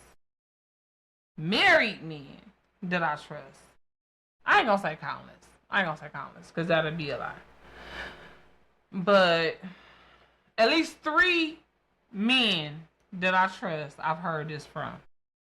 And I believe them when they say they know or knew within the first few days, weeks, months. It did not take years and years and years for them to know whether or not they wanted to marry their wife. So if it take you 2, 3, 4, 5, 10, 20, look at Chrissy and Jim Jones. Like, absolutely not. If it take you too long, then the answer is no, and that's okay. I've also but see, heard that. No, go ahead. Go ahead. Say what you heard. I ain't gonna forget this. No, I was just about to say, I've also heard that when you marry, it's different. I've heard when you married it's different, but I've heard that it was different in a good way. I've heard that it becomes like a vacuum that don't work no more. Sucking don't happen. It's just a lot of stuff that just don't happen because you married. You got the prize. You heard that from Married people. you heard that from some Married people that was in some fucked up marriages. Then that's sad. That was just the devil working to delay and deny you from your destiny. That's all. I believe God created marriage. I believe when God put Adam to sleep and took his rib and created Eve, that was him creating marriage. And we have went away from that in today's society, especially Western society. I believe that we have absolutely no clue, for real, how to have a successful marriage. I believe that the people that have a successful marriage is because of God in their marriage. It has nothing to do with them. I believe if they didn't have God in their marriage, that it would be one of the 50% of marriages that end in divorce. Or it might be something that just somebody is being quiet. Somebody is not saying nothing. Somebody, because I want to tell you soulfully that everybody that's married is not happy. And I feel like if you got God in your marriage, you happy. I said successful marriage. Right, so everybody. Everybody that's married is not happy. Everybody that's married, every marriage is not successful. Yeah. I'm talking about successful marriages. Yeah. If it's not a successful marriage, it's not included in what I'm talking about. I believe that. So, I don't think that it takes a lot. I believe that a lot of times people will, block their own blessings with negative thoughts, negative energy, holding on to shit that, not being willing to have the hard conversations and just, coming into shit. Yeah. People come into shit lying to themselves. You know what I'm saying? And that's why I don't subscribe to boyfriend-girlfriend relationships. We friends. You know what I'm saying? If you want us to be more than friends, then I wear a size 8.5. If you my fiance, then I will let that be known. I will cut everybody else off. I won't entertain, date, talk to nothing. Nobody else. You know what I'm saying? Now, I'm not saying that there's not times where I'm not engaged and I don't want to myself cut everybody else off and be exclusive in my dating, you can just do it. Intimacy, all that. Like, I do that because I want to. It's not because I'm trying to be a pick me to this nigga or I'm trying to keep him from fucking with somebody else. Please, at all means, go fuck with somebody else. You know what I'm saying? Matter of fact, if she cute enough and she like girls, women, because I'm not a girl, I'm a whole old ass woman. Bring her, don't be stingy. Share. Fuck you mean. But if she ain't down with it, I understand. Y'all enjoy. And I'm gonna go find me something to do. I ain't never in the business of keeping no niggas that don't want to be kept. I'm from that generation. Absolutely. And it's no hard feelings. You know what I'm saying? I want you to be happy and at peace. That's what I want. For everybody that come into my life. I'm not trying to, you know what I'm saying? All I want to do is add to your life and add peace, comfort, make your life easier. I'm not trying to be a nag. I'm not trying to make you feel like I'm a warden in the prison. You can't talk to nobody else, or I'm not going to talk to you no more. No, that's bullshit. We ain't married. You ain't asked me to marry you, so I understand that your options is open, just as open as mine is. You know what I'm saying? But I would appreciate it if you will communicate that to me. You know what I'm saying? Communicate with me that you know what I'm saying? That's it. And that's what I think a lot of dudes, especially younger dudes, they don't see as important. And females too. You know what I'm saying? That's not to excuse females. Because females too. But I'm gonna say this, and this is no shade to men, but I feel like males sometimes, especially when they younger or naive or just kind of slow, like, you know, niggas be slow. They will just assume some shit. You know what I'm saying? Like, you ain't told this man nothing as far as y'all exclusive. Y'all ain't had no kind of conversation. You know what I'm saying? Like, we talked about that communication. We ain't had no kind of communication to say, like, okay, we gonna be exclusive. We boyfriend and girlfriend. Nah, I'm you, me, whatever. You know what I'm saying? And they know damn well the whole time, if they see somebody in the gas station, they gonna approach them. They gonna say they single. But if they find out you told somebody you single and gave your number out, you the worst person in the world. They about to die. Vice versa. And kill you first. That goes both ways. That's vice versa. I ain't gonna say a female gonna kill you, or she gonna act like you just committed the worst law. We was talking, and you talked to somebody else who act like y'all was married. It's vice versa. It goes both ways. You absolutely right. A lot of females do.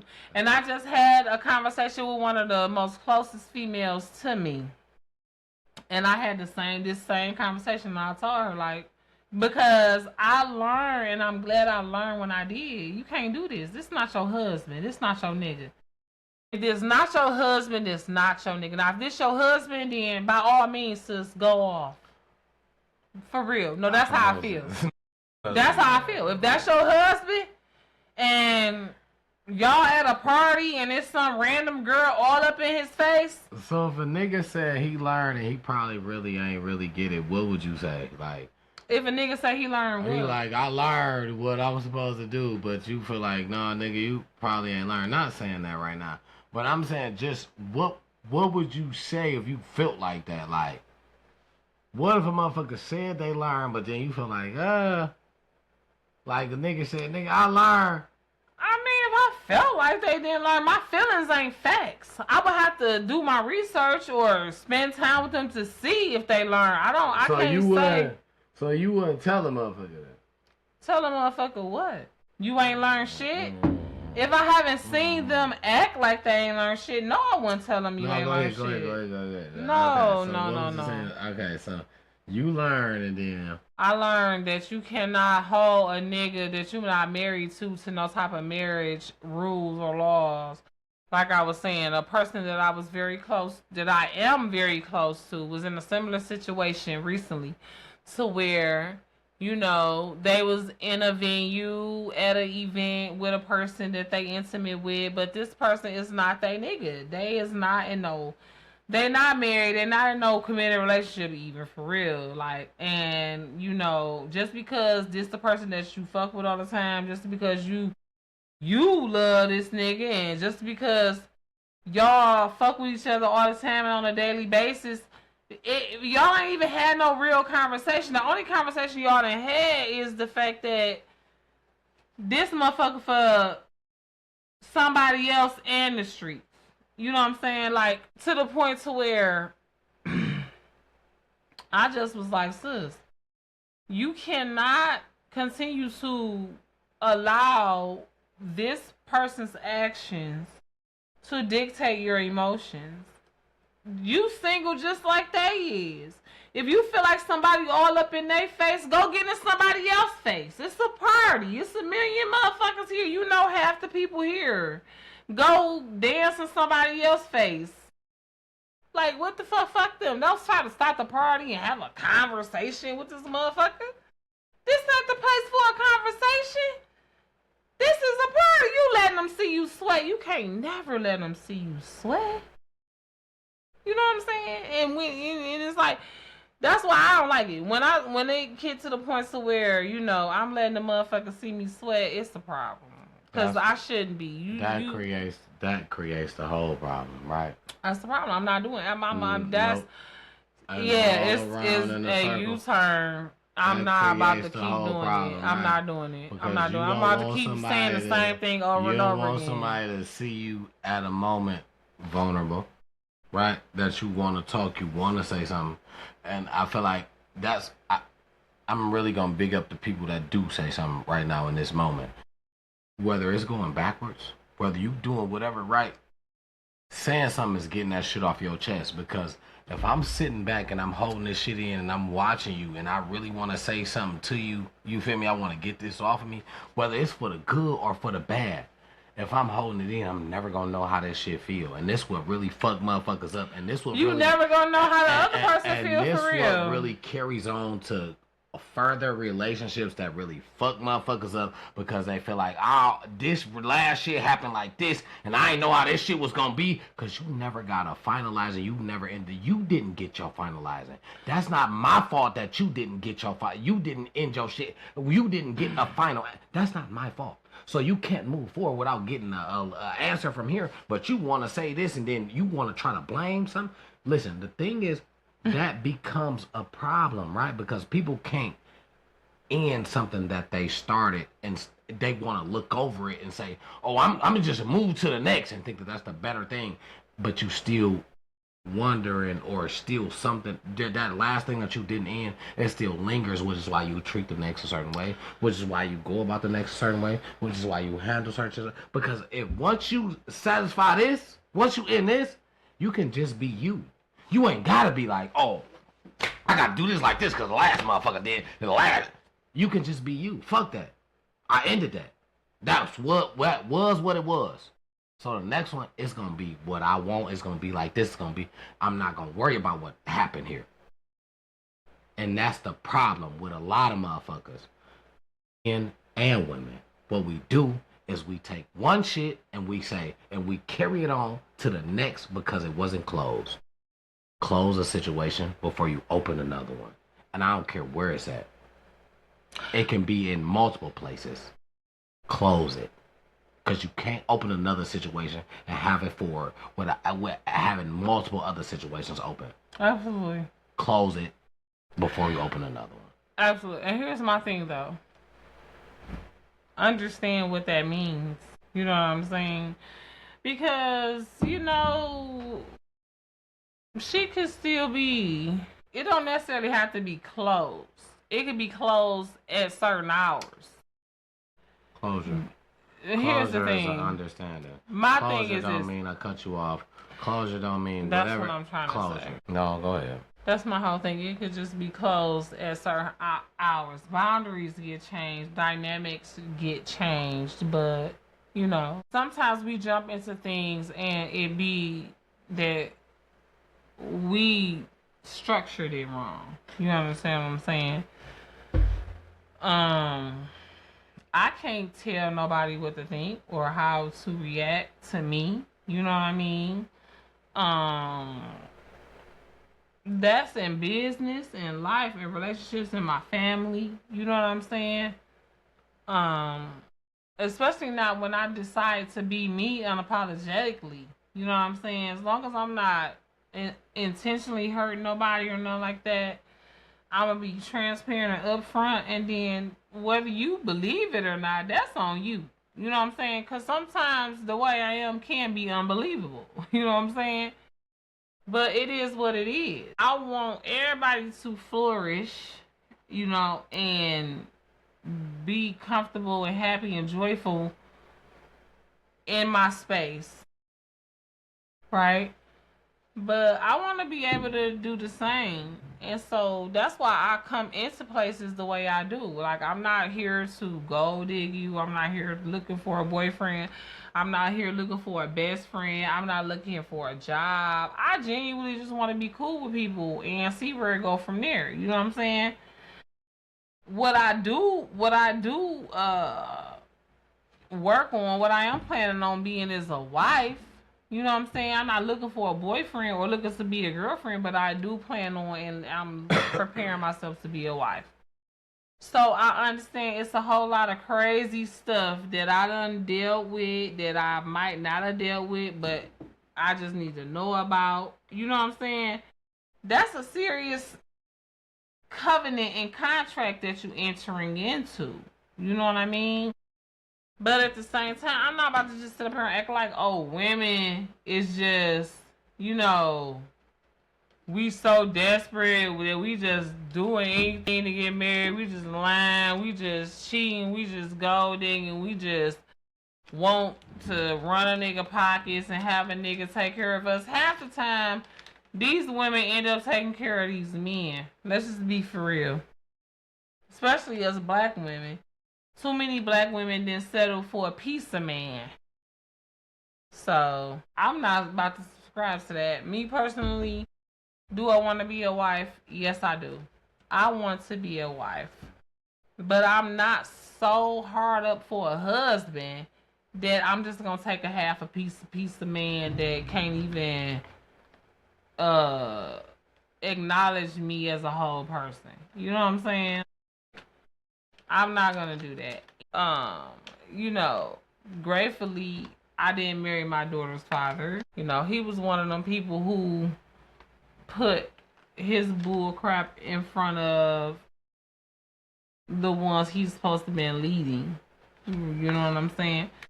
If you gonna lead me, right, you can't be following some bull crap. So, you know, I've had an ice box for a while, but I've been praying to God that I can come into the company and be found, since he who finds a wife finds a good thing, by a good man who is slow to anger, you know, and everything. Whatever God's will is for me, I want my future husband to fit that. And you know, I don't have no issues. I'm not in a hurry.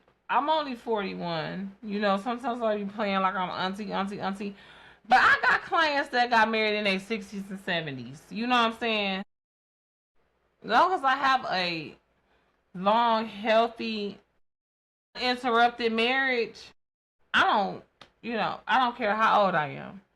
I want God to take his time to make sure that I'm completely prepared for my husband, to where none of the shit that I done did or seen or experienced in the past matters.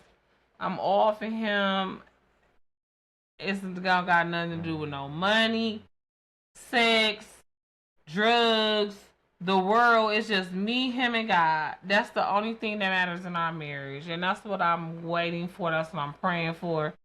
I'm asking God to help me to consecrate myself. I don't want to continue to, you know, fornicate if that's keeping me from what God got for me. Even if it's keeping, because I've read already and I know that me not being obedient could be keeping my husband wherever he at from getting what he needs because we connected whether we actually link up or not, and that's deep.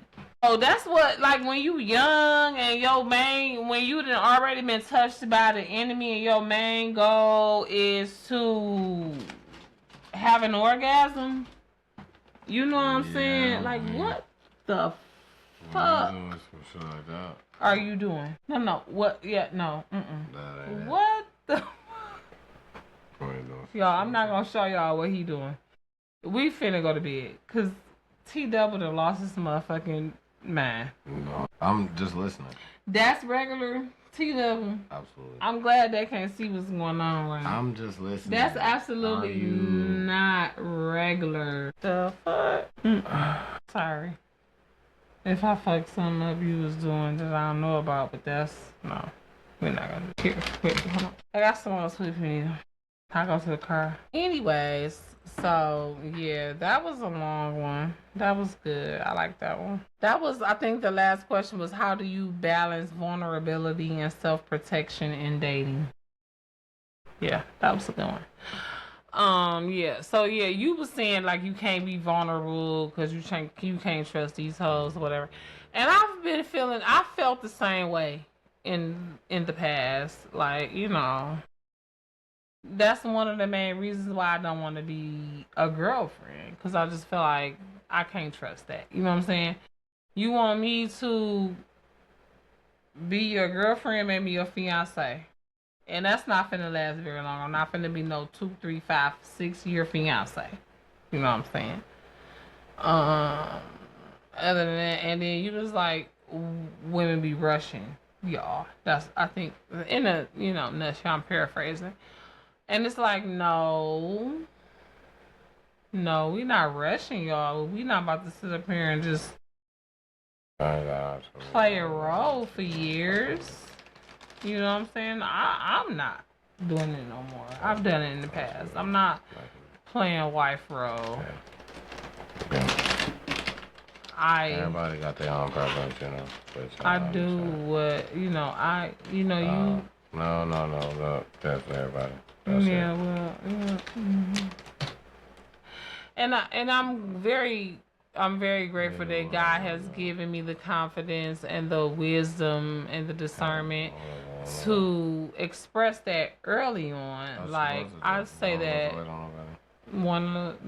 most guys that I deal with, they know that before they talk to me. Like, it's no secret. So, like, I don't know. Yeah, I mean, but you know, some people, they pretend to be one way and then later on they be like, well, I'm like this from word go, you know. As a matter of fact, you know, I feel like I might do things that I said I wasn't gonna do because I just, you know, I'm human, so I will. You know, feelings to get caught. I start doing shit I ain't got no business doing. I have to catch myself like, hold on. I ain't supposed to be doing all that. But it's what I want to do. Like, I want to be in that space. Like, I want to be a wife. So, it's easy for me to fall into wife mode, you know what I'm saying? Because that's where I want to be. But it's like, you know. Yeah, that's the way it is. Mm-hmm. You have to remind yourself, like, hold on, girl, you jumping the gun. You was not. You still single. You and your daddy still got the same last name. It ain't hyphenated or nothing. Oh yeah, well, so. I mean, it's a wrap for y'all. Thank y'all. Oh well. Oh no, unless you got something else to say. I have absolutely nothing else to say. Nope, right now I'm done. I can say something else tomorrow. I was rolling. I'm off tomorrow. T Double the one gotta go to work, so we gotta get him some rest. No, I'm good. Go ahead, go. I mean, if you got something to say, go ahead. We've been on here for 3 minutes and 19 seconds. Who gonna check me, boo? Second point. We've been on here for 3.5 hours. And you said 2.5, and I told you it wasn't gonna be there. Because that's, you want to say just let it go. It's like, this be the thing with females, right? when I first started this, I said we should have a time frame. Don't have no time frame because we just be going. All right, let's just go. Now I'm like, shit, let's just go. We should have a time frame. Okay. I'm so tired of being a female. Alright, like that's it. I just don't know how to satisfy females no more. Like, so what do you want to do? You want to just end it now? Oh yes, please. Okay, let's do it. Peace to y'all.